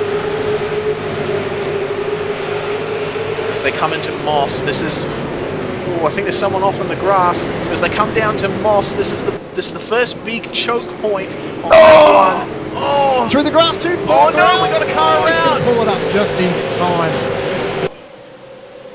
I think, that was Jeremiah Morton spinning at Moss there. Last place qualifier. Real shame for him.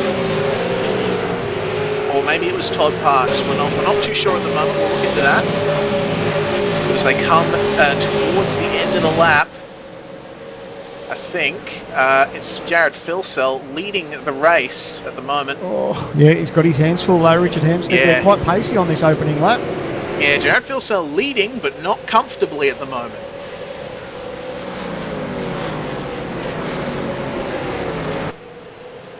So it's like fairly reasonable start for this field. Jared Philsell in first, Hampstead second, Latham third, Down fourth, Kelly fifth, Schreier 6th, Ellis 7th, Autridge 8th, Ian Ford 9th, and Wayne Burke rounding out your 10. Now it looks like Brock Salmon has dropped 2 positions. He's now running 13th at the moment. Yeah, behind his teammate there, Michael Healy. Of course, they teamed up and had a not a bad result at Spa for the endurance race. Was that a bit of a slide there from Healy on the exit of turn 3? Just a little wiggle, yeah. Oh no! Healy into the wall at Moss. Oh, he got crossed up under braking there. Just as I looked away, yeah. Oh, Sorry, he Michael. Locked it up, got sideways and made heavy contact with that tyre barrier on exit. Real shame there for Michael Healy. Well, that's given Brock Salmon another position. Now running in 12th, and the car in front of him is Joshua Rogers now.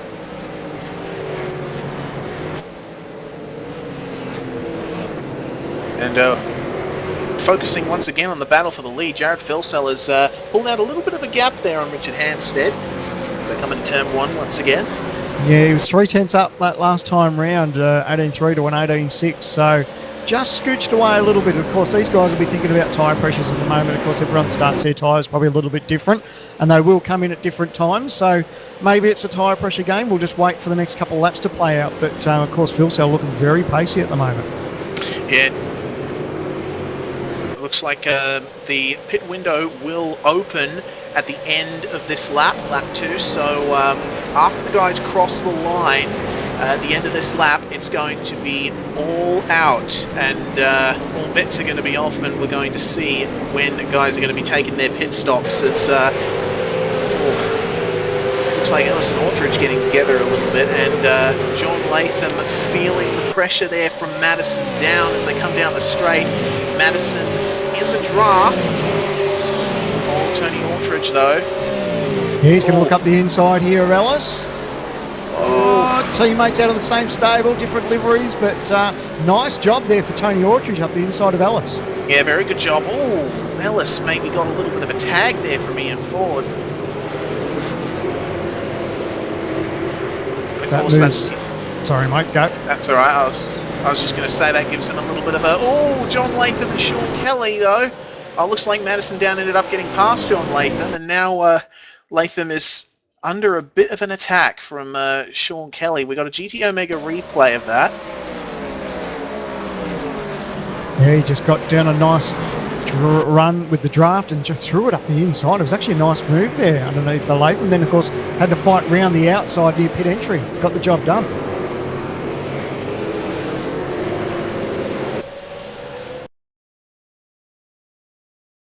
Of course, the one thing that Down didn't want to do is, of course, let the two get away, because they've already opened up a healthy little margin, because Filsell and Hampstead, they've just had head down, bum up syndrome, and they're just pushing on. But, of course, Down's had that little battle, and they've opened up quite a healthy little margin. Most definitely. It looks like the field's spread out just a little bit. Got some relatively consistent gaps throughout most of the field at the moment. And yeah, you're right, Sandman. The top two have broken away slightly from Madison Down, but Joshua Rogers and Brock Salmon engaged in a bit of a battle at the moment.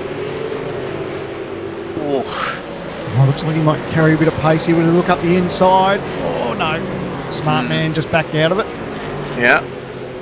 Oh, Rogers just a little bit wide there. I can see a little bit of Damon's hungriness for position from race 1 coming back here at the moment. He's going to be trying all sorts of different moves and attempting to get past Joshua Rogers there as they get very, very close. A little bit of a slide there from Rogers, just saw his car twitch a little bit. Yeah, I think what Brock needs to do is just settle himself, especially through this part of the racetrack, see if he can get a nice run onto the back straight. We'll call it the back straight, even though it's not that straight, but and carry that draft. That's what he needs to do. Get a nice run out of here. No, he's got a little bit sideways just on power. Unfortunately, won't be this lap.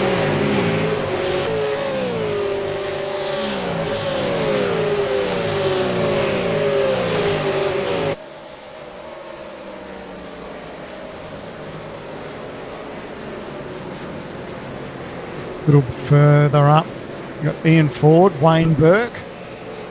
It's a little bit of a train here for these guys. Oh, first of the pits, here we go. Here we go. Ian Ford dives in. Ian Ford is the first. There we go, he's taking his pit stop nice and early. Because one interesting thing when you talk about too is these guys know they have to take on a little bit fuel, but will someone gamble and take the tyres? Because though tyres will hurt a little bit over 25 laps, they didn't feel too bad in the earlier race. So depends how these guys will feel with their car, what sort of position they're in, and whether they'll take that gamble for fresh rubber.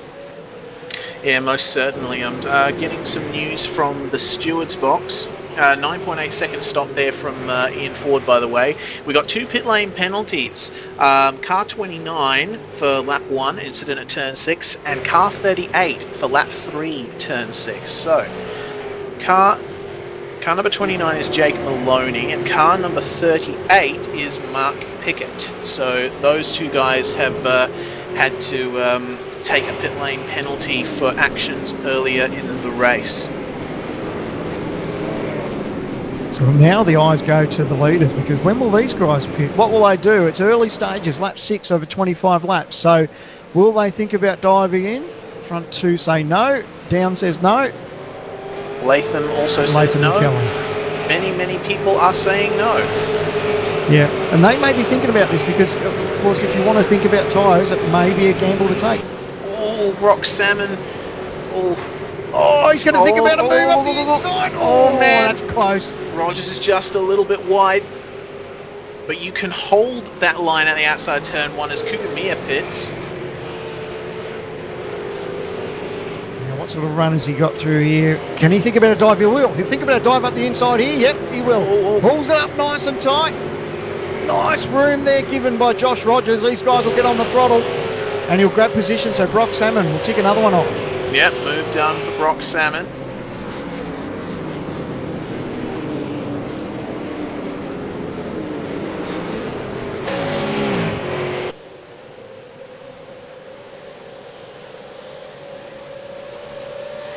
Looks like Madison Down is falling back ever so slightly from the leaders. They've gained a bit of time over the last couple of laps on Madison. They're just staying in contact with each other. John Latham and Sean Kelly still engaged in quite the battle.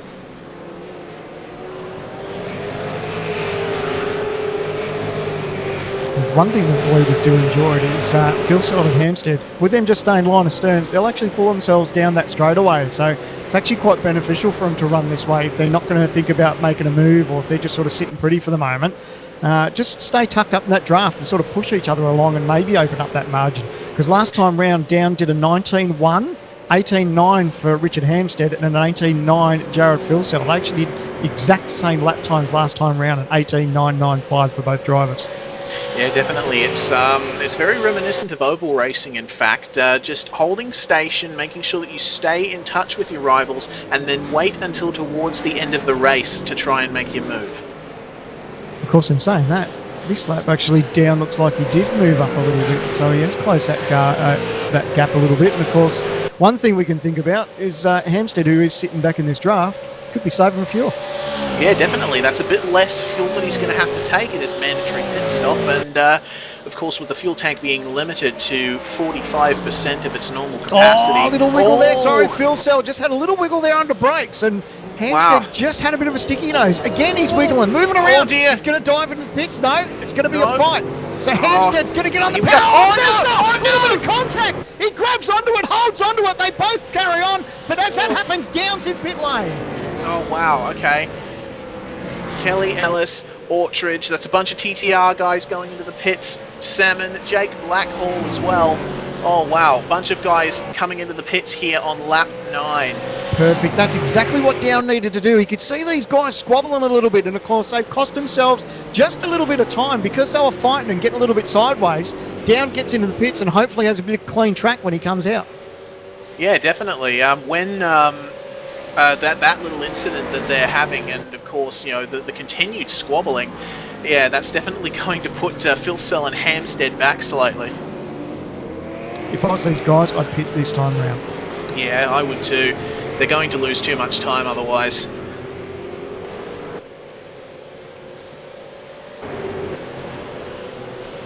Madison down. No. Oh no. He's in traffic, so any advantage that he would have gained is probably all for naught, as he's being held up by this traffic. Now, if I had a crew chief in my ear and I was Phil Sell or Hampstead, I'd say stay out now, because you know Downs in traffic, he's going to get compromised, and that's exactly what these boys have done. They've kept pushing on. Yep, definitely. I'm saying yeah, definitely, and way too much. I think I'm turning into Daniel Bryan. And Michael Schreier into the pits now, as does Wayne Burke as well. Oh, just watch him Madison down. Oh, nice little move there. And that was Robbie Tomei. He'll still be seething a little bit, I think, under that helmet.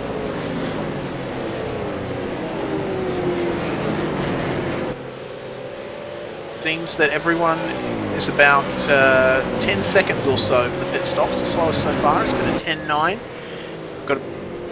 We've got a big train of cars behind Madison at the moment. Quite a sight to see. Yeah, not for him. Yeah. He'd love a bit of clear racetrack, but nevertheless. Oh, Madison, gets let through. Coming down into Moss. The amount of rubber that is laid down on this racetrack now.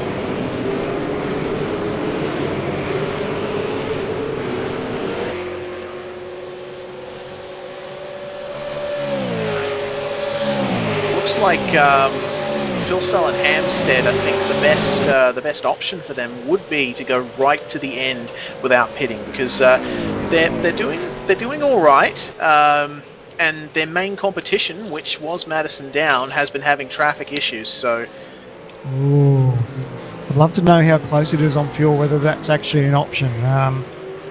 Let's have a look at the times. Let's say Down is 25 seconds, so he's 26 seconds now from the race lead. So if you are going to save fuel, that's definitely a good margin to have up your sleeve if he's the one chasing. and of course, as we see a couple more guys jump into the pits, looks like most guys are getting their pit stops done before the halfway mark.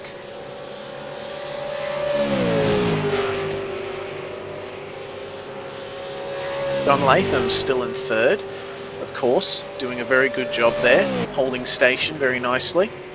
Yeah, he's about 4 seconds back off this lead 2. Oh, here we go. Hampstead's in. Hampstead's dived in. Hampstead in. Okay, and I think Jared Philsell might be one of... John Latham comes into the pits as well. Okay, so that's both of the TTL Falcons. Whoa! John Latham, goodness me. Take care, mate. Oh, he had it all locked up. He saw the pit lane line and had it all locked up, but fingers crossed he didn't get a pit lane penalty. I think he should be right. Madison Down coming through the final corner now. Oh, he'll jump these boys, no worries. He's going to jump them, so it turned out to be a good decision for Madison Down. Hammer is moving though. Madison Down coming through turn 1. Who's going to come out in front? Oh, Down's going to have the pace, but looks like he'll just cover. He will. Hampstead will hold on to it. Oh, there we go. But that margin is incredibly closer than what it was. Yeah, definitely. Madison Down is on the warpath at the moment, and if I were Jared Philsell, I would be looking at pitting pretty soon myself, just to make sure that I have my rivals covered. Yeah, wouldn't be surprised if you see him dive in this lap. It's just not worth it. Depends how happy he is with his car. Of course, I'm not sure if everyone's changing tyres at this stage, depending on how much fuel they need to take. We're averaging about a 10-second pit stop here, so let's see. Will he make the dive in the lane? Yes, he will. Yes, he will. There we go. Jared Philsell into the pits. That's your race leader. It looks like Madison Down was at a stop in the pits for about a second longer than Hampstead was, so that makes the fact that he was able to close that gap up even more incredible. So Hammer Down, they're approaching the final turn now. But Jared Philsell is still stationary in pit lane. Well, across the start-finish line. Down off the jacks. Coming into Jared turn Philsell 1. is out of the pits. This is going to be close. Oh, it's going to be very close. Incredible. Philsell comes out in front, only just. And of course, Jared Philsell, if he's taken tyres, they're going to be very cold. If he hasn't taken tyres, they're going to have lost some temperature and pressure. So he's going to have to give the car some time to get back into the zone. How good is this little battle? Throw a blanket over the top three. All these guys have got their mandatory stop out of the way, and they will just push on. Fuel's not an issue now, so they can really charge right to the end. Yeah, it's racing to the end here at Canadian Tire Motorsport Park for the top three anyway.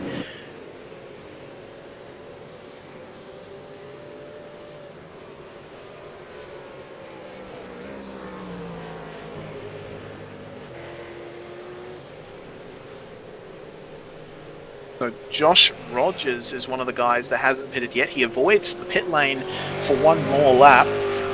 And Jake Burton and Joe Burkett are the other two guys to have not pitted yet. Hammer. Oh, goodness. Just watching its nose to tail, but as this is going on, Phil Sell's just skipped away just a little bit. So as we take this awesome view, this gearbox view on Hammer. Yeah, interestingly, Phil Sell hasn't let up in terms of pace. He's been able to pull that gap nicely. I think Hampstead is a bit too preoccupied with a rearview mirror full of Madison down.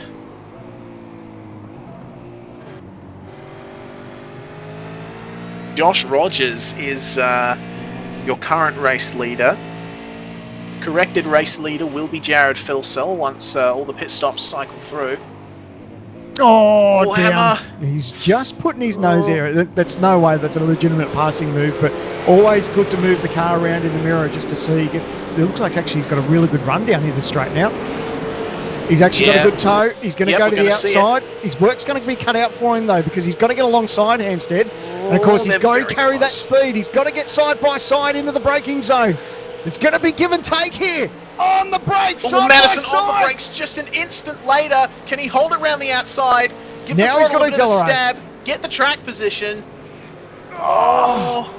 Not over yet. Oh, very close through the final turn. Madison down offline just a little bit, and he's blinking a little bit too. That is not what he wants to be happening right now. Now, the frustrating bit too is once he starts to blink, he does lose a little bit of traction there. But of course, Hampstead had the perfect line, and of course, look what's happened in front. Phil Sells skipped away.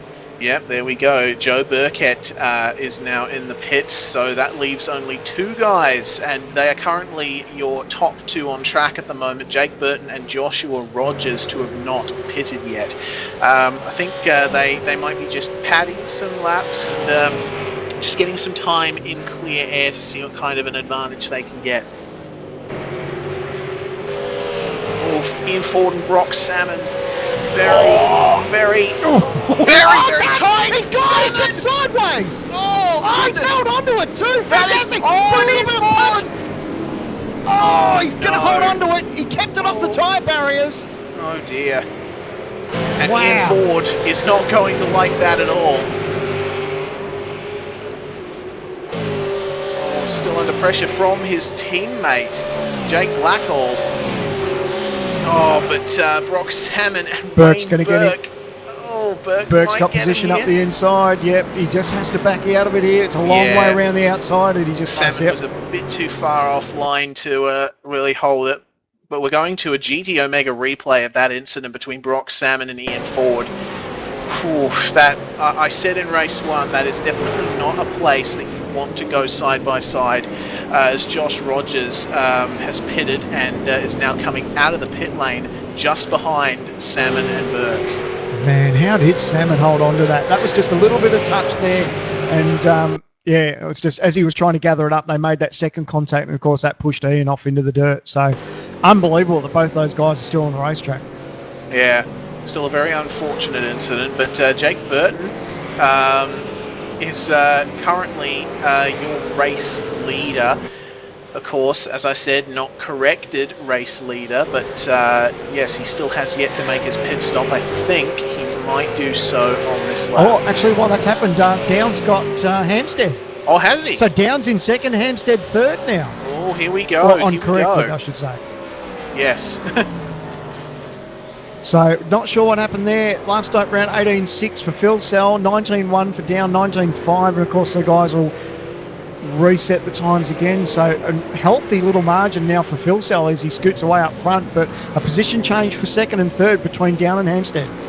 Yes, of course. And you can see Jared Filsell just creeping up behind Jake Burton now. Jake will have to pit soon, but we're focusing on Sean Kelly and Tony Aldridge, TTR teammates in the blue cars.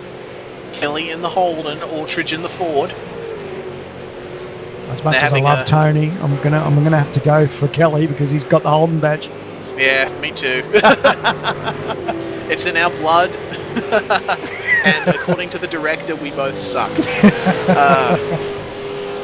Can't you just feel the love emanating from this broadcast booth? Okay, Brock Salmon is still fighting with Wayne Burke at the moment, coming down into Moss.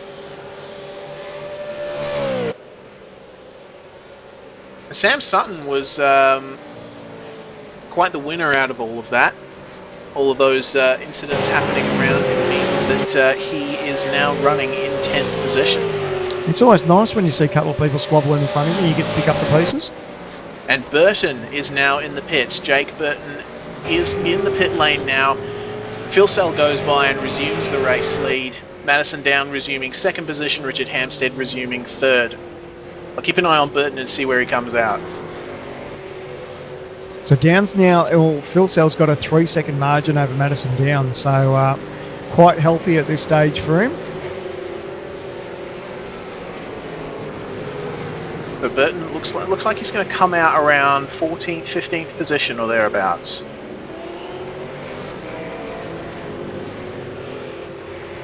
Brenton Hobson is will almost go by Jake Burton. He's going to try it. Yeah, Jake Burton. Oh, but he... Oh, come on. He's going to go to crossover. What are you doing? Oh! Careful. Look at the wiggle there on Burton. Oh, goodness. Of course, Jake is now between Hobson and, I believe, Kane Kugamiya. Burton is looking quite racy. Wants to get back by Hobson. Believes that he'll have that position. He's gonna have he goes up the inside and Moss. Nice job. Very good job. And it looks like Kugamiya is going to take advantage of that too. Yeah, he just hasn't carried that speed down the straightaway, so he's going to have to tuck back in the draft. But very opportunistic. That was a great move there for Jake, just to throw it up the inside, pull it in, and he did the job. That was good. Yeah, very nice. Of course, focusing on 10th and 11th, it's Sam Sutton and Wayne Burke, and 9th, 10th, and 11th rather.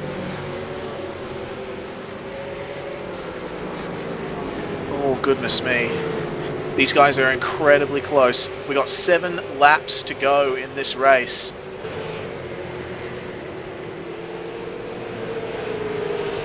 Just waiting. Oh, they're just waiting for each other to blink. Salmon's thinking about a move up the inside, doesn't think better of it though, just tidies it up. Burke was also thinking about a move there on the inside of Sam Sutton as well. Goodness me.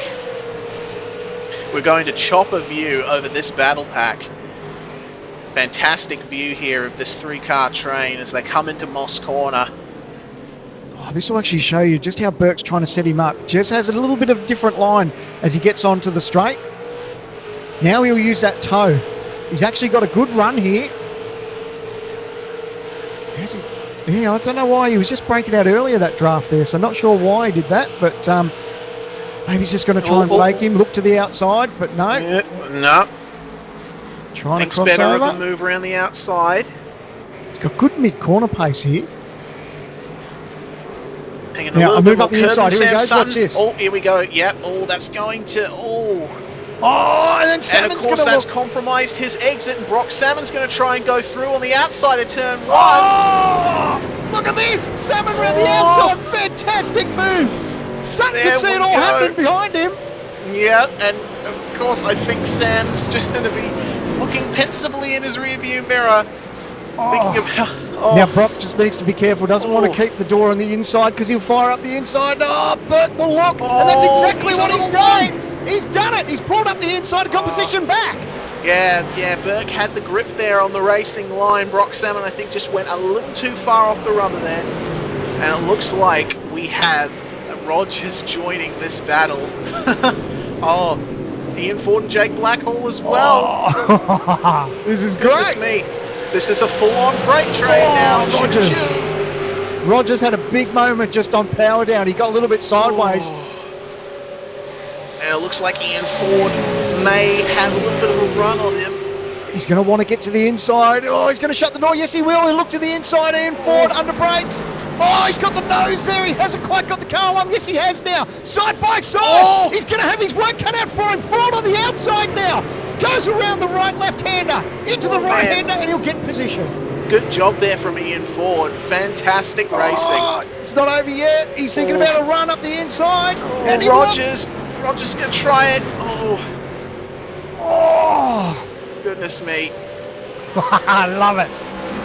Man. Oh, Suttonberg. Oh, goodness. Well, while Joshua Rogers is now the meat in an ERA sandwich, we've still got that battle between Burke and Salmon happening in front of them. Oh, they're just as close as they've ever been. Oh, this is fantastic stuff. You can see Sam Sutton just holding off Wayne Burke. He's hungry, but look at Salmon. These guys will try and position themselves, trying to get a decent run onto this straightaway again. They'll run out wide, try and cut it in nice and tight. Follow that, keep that pace up. Touch bumpers through Moss. A little bit of a bump there. Salmon hasn't been able to carry that speed, but Burke has. Rogers moved down on Ford there. Looks like Ford may have gotten crossed up on the exit of Moss because it looks like his teammate is going to come up on him and try and get a move done. Jake Blackhall on Ian Ford. What's going to happen here? He's gone in deep. He's gone Blackhall's wide. off. That's some marbles for you. He's run wide. Marbles. You're going to lose your marbles over those marbles. I'm sorry. I had to. Someone was going to do it. I thought it would be you or Kennedy. Someone had to do it. Oh, goodness. Oh, but not to take away from this amazing racing that we're seeing here. Oh, okay, the gap's up front right now. It's very, very spread out. We got Jared Filsell about 4 seconds ahead of Madison Down. Oh. You're going to gather your breath, mate. Yeah. Goodness me.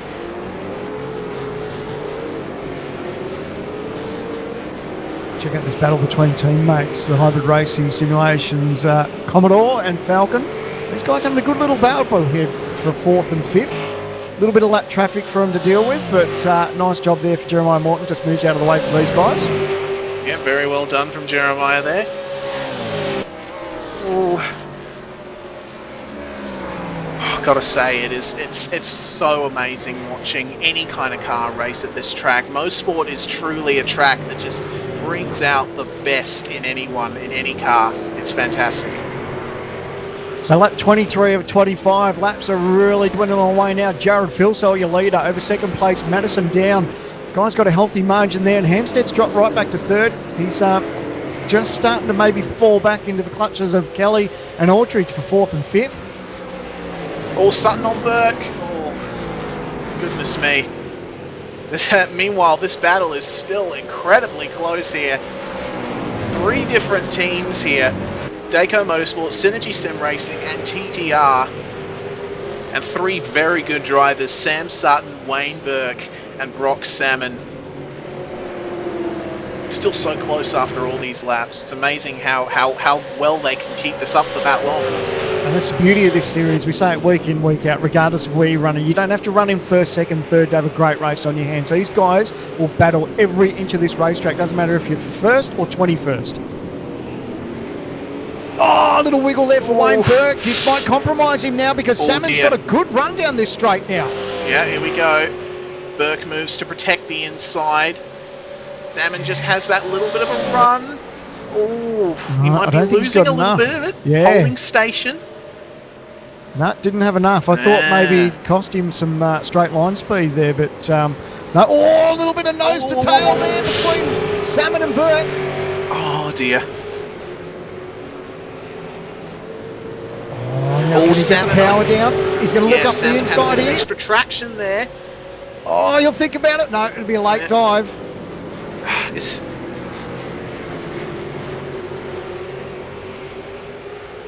Goodness me.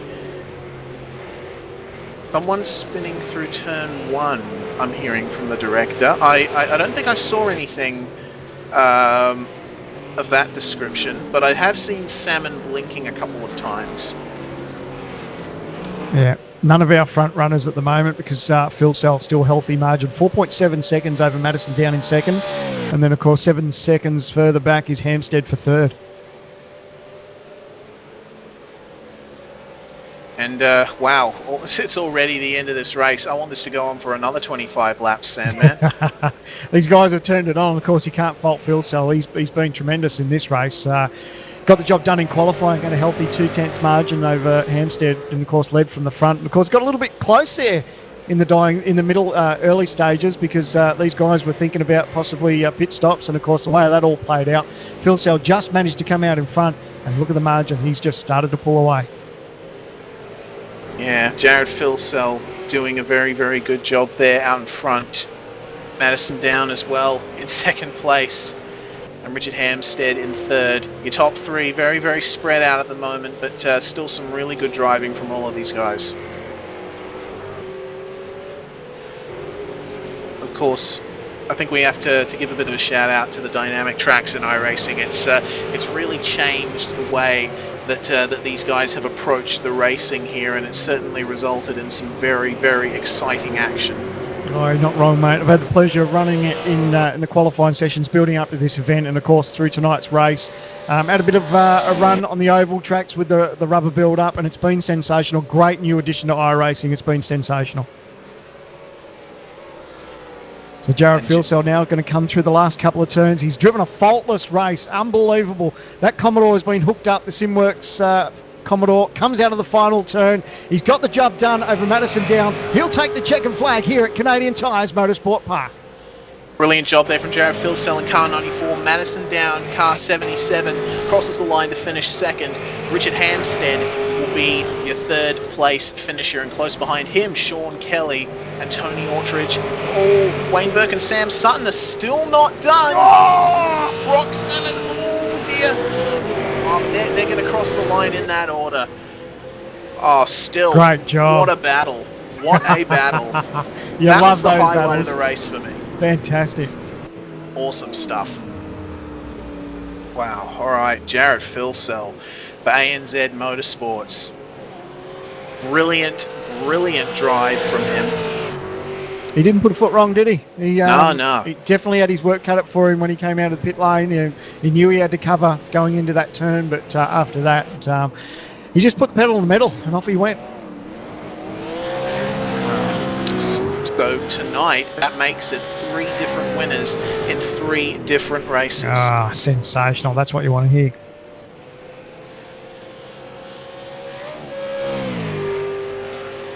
Well, I'm hyped up for Bathurst, are you? Oh, mate. Yeah, I can't even begin to tell you how excited I am for Mount Panorama. Absolutely sensational. That's going to be an amazing race. And, of course, this new track dynamics, that's really going to play a key, because I think the last thing you want to do is get wide across the top of the mountain. If you've got a fair bit of rubber build-up, that could be quite costly. Yeah, most definitely. Well, we've got our race results up on screen. Of course, big shout out to GT Omega, our sponsor for the last few races. Thank you so much for giving us this opportunity, and we hope that the partnership continues. Your race winner, Jared Philsell. Second place, Madison Down. Third, Richard Hampstead. Fourth place, Sean Kelly. Fifth place, Tony Ortridge. Lee Ellis finishes 6th. 7th place is Michael Schreier. John Latham 8th. Sam Sutton 9th. Wayne Burke rounds out your top 10 for this race. As we continue down through the field, Brock Salmon in 11th, Josh Rogers in 12th, Jake Blackhall 13th, Jake Burton in 14th, Ian Ford in 15th, Kane Kumar in 16th, Reece Goldfish 17th, Dale Nish 18th, Kirk Stenberg 19th, and Brenton Hobson in 20th. 21st was Heath Brennan, 22nd Jake Maloney, Robbie Tomei lined up 23rd at the end, 24th was David A. Moore, Peter Latham finished 25th, 26th place was David Baxter, Mark Pickett 27th, 28th place was Paul Gorrell, Joe Burkett 29th, Jeremiah Morton the last car in the top 30. And 31st, Michael Healy, Darryl Gale 32nd, Jason Benz 33rd, Todd Parks 34th, Corey Preston 35th, and Jason Dixon in 36th. Whew! Alright then.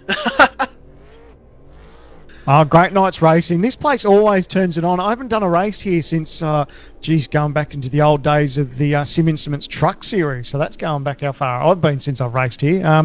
And this place has really been good for V8 supercars. And like you said, 3 different winners from 3 races, and 3 different teams have taken a win tonight too. So that's been good to see. Yeah, most definitely. This was a fantastic night of racing, and I think it's a shame that the races were as short as they were, because man, more of that action, please. The guys turned it on. They did a great job. Well, we're just waiting for a couple of drivers to join the booth for interviews. Wondering what this is going to do for the championship. Of course, Madison Down was our championship leader coming into this race, but Jared Filsell has had a fantastic last few rounds, and he's probably going to be really, really challenging Madison Down for the driver's title right now.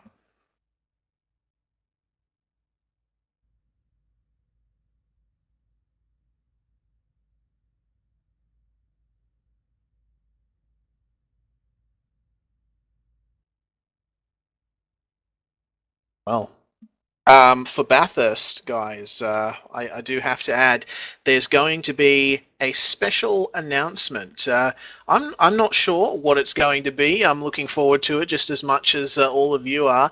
But it's probably going to be really, really, really big. October 3rd, I believe. So stay tuned for that. Make sure to like us on Facebook and subscribe to us on YouTube for all of the latest details.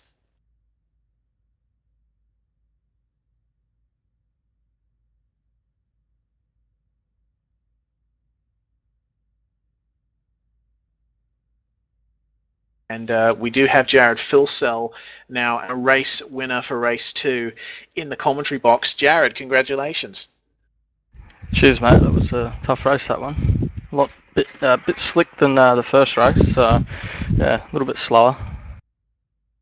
Yeah, of course. The dynamic track's really spicing things up in this race. You looking forward to seeing what it might do in future rounds of the championship? Yeah, definitely. I don't really understand it a whole lot, but it seems like the times are a lot more consistent over a race, with the track rubbering up more and more, so that's better. Mate, you definitely weren't short on pace tonight. Fastest lap of the event, led all but 4 races, of course, when all the pit stops played out. But a little bit of heart and mouth stuff when you came out of pit lane. You saw those boys all over you in your back mirror. Yeah, I was getting a call from Brooksy. Oh, no, they've got you. And I come out of the pits and I was just in front. So, yeah, didn't want to shunt, but yeah, that was good. And the pace after that was good, mate. It was just a head down, bum up, and you managed to pull a decent margin on them. Yeah, definitely. I set my bars in the pit stop to my qualifying bars, so yeah, that was pretty good. The car was a jet from there. Felt nice.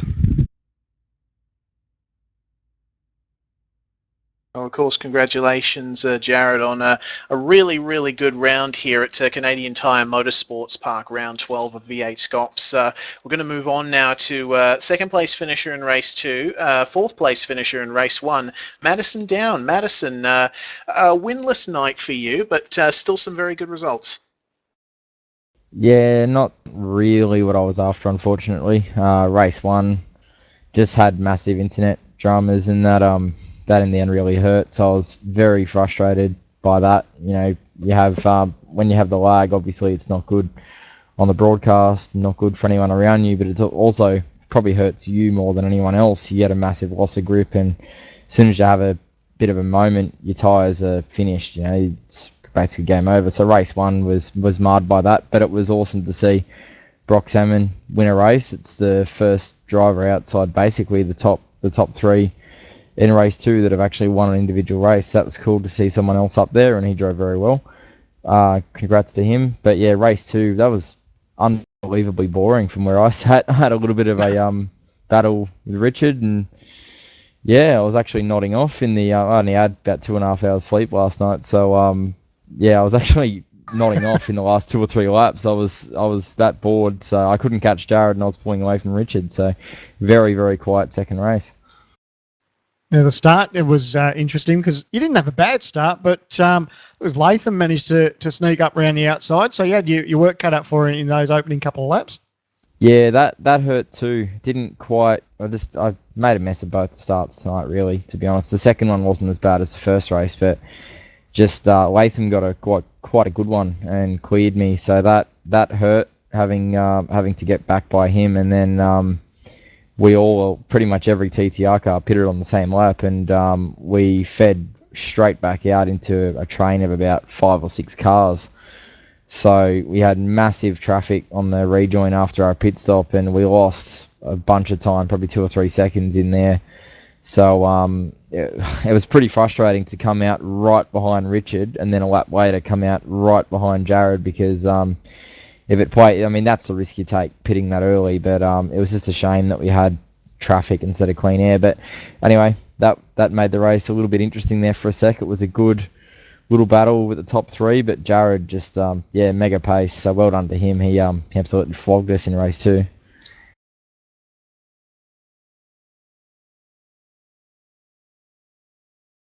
And joining us in the books now, third place for tonight, Richard Hampstead. Mate, that was a heck of a battle, watching the battle between you and Jared in those opening stages, and then, of course, mixing it up with Down towards the end. Yeah, no, we had some decent pace tonight. A little bit disappointed, though, because I think we made a bit of a stuff up in the pits and we didn't take any tyres. So we lost a lot of pace compared to, I think, Madison and Jared, who both took 4 tyres. And yeah, it was a bit unfortunate because we were, all over the back of Jared at the start. So yeah. How's preparations leading up to this place? There's a lot of people love this racetrack. How does it fit in your books? No, I'm not a big fan of it, to be honest. I don't think it suits these cars that great, but didn't put a huge amount of practice in. But we seem to have a pretty decent set from Spa, and pretty decent pace tonight, which was a bit of a surprise, actually. So now we look ahead to Mount Panorama, buddy. You've got to be looking forward to that one for sure. Yeah, definitely. It's somewhere we've always seemed to go well at. Looking to get back a bit of bad luck that we've had recently, actually. So hopefully we can do well and challenge for the win there. Well done tonight, mate. Not a bad effort. Still get a step on the podium. So well done, mate. And we'll see you at the mountain. Cheers, guys. And fourth place runner from the hybrid racing simulation stable at TTR, Sean Kelly, mate. Mate, that was a heck of a battle between you and your teammate there in the closing stages. Yeah, sure it was. I really thought it was going to really put the pressure on and I was going to crumble early on, but hey, we've got a bit of experience now, all of us, so can tend to be able to keep it on track and get the job done. And but yeah, no, great racing by Tony too. Mate, I put it down to that you were in the Commodore and he was the Falcon. Yeah, you're probably not wrong. But a good race for you guys, though. So a top four finish. So got to be happy with that. Yeah, not too bad. Preparation was less than ideal. Probably 2 hours prep leading into the race day. So and a bit of a hangover to boot. So don't really know where the car was at, and we're swapping and changing, and we changed the setup at the last minute, 5 minutes before the race, and had to come together with John, and then just had a bit of lack of straight line space, bit of straight line pace in race 1, and couldn't move forward that well, but had an awesome awesome battle with Josh Rogers there, and so cheers for the fun, Josh. And of course, the big thing, of course, for this latest build is the way the track changes. How did that feel for you as the race went on? Well, yeah, I don't know. That was like my first dynamic track race. I was a bit busy doing week 13, so I couldn't really get onto sim. But it felt much the same, pretty much. I think it'd be interesting at Bathurst, but I think it's a great addition. I don't know. I've got no real life experience, so I don't know whether I undercooked it or what. So it should be an interesting season, and it's a great addition, and I think it's probably going to mix it up results wise. So good stuff. Well done tonight, mate. Started 5th, brought it home 4th, and I guess we'll see you at the mountain. Yeah, cheers. Thanks to TTR and Hybrid Racing Simulations, and looking forward to the mountain. Cheers, guys. Another one from the TTR stable, Lee Ellis. Lee, mate, back in 6th place. Started in 8th, so qualifying wasn't the healthiest, but just missing out on the top 5 there, mate. Yeah, I don't know. Just had no pace this week, and yeah, I was happy with 6. I was happy to finish in the top 10. So well done to Brock and on his first win as well. Not a bad night for TTR. Like you said, Brock claiming the win, and then down in second, Kelly and Ortridge up there. So, and you were just there, not far from them. So, how did you go tonight? Did you enjoy this racetrack, and how did it feel for you as it changed from practice qualifying and towards the end of the race? Yeah, it was all right. I do like Motorsport and the V8 itself at Motorsport. So Richard he's complaining about it, but I love it. So I've just got no pace lately, so that's my issue. But dynamic track was good. Off in the marbles, you struggle a lot, but yeah, it's a hard track to pass on. That's the only issue. And no doubt you can hear that noise in the background. That's a mountain calling, mate. You excited for that one? Well, depends the start time of it, but I might actually I'll be here to race it, but I don't know if I'll be here to actually race it if the times are right. So, well, fingers crossed, mate. You get yourself sorted. We'd love to see you at the mountain. You'll go strong there, and fingers crossed you can make it. So, if not, we'll see you next time we go racing. Cheers, Simon. Now, we'll join us in the commentary box now is Simon Black. Simon, how did tonight go, mate? We saw some great racing. Oh, yeah, looked like there was some terrific action out there. How are you guys? You have a good night? Good. Oh, yeah. Hell yes. Yeah, it looked like it was a little bit easy in the admin box there tonight, but a few little incidents, but there was also some great racing out there, some awesome side-by-side passing and racing, so it looked like it was pretty intense stuff.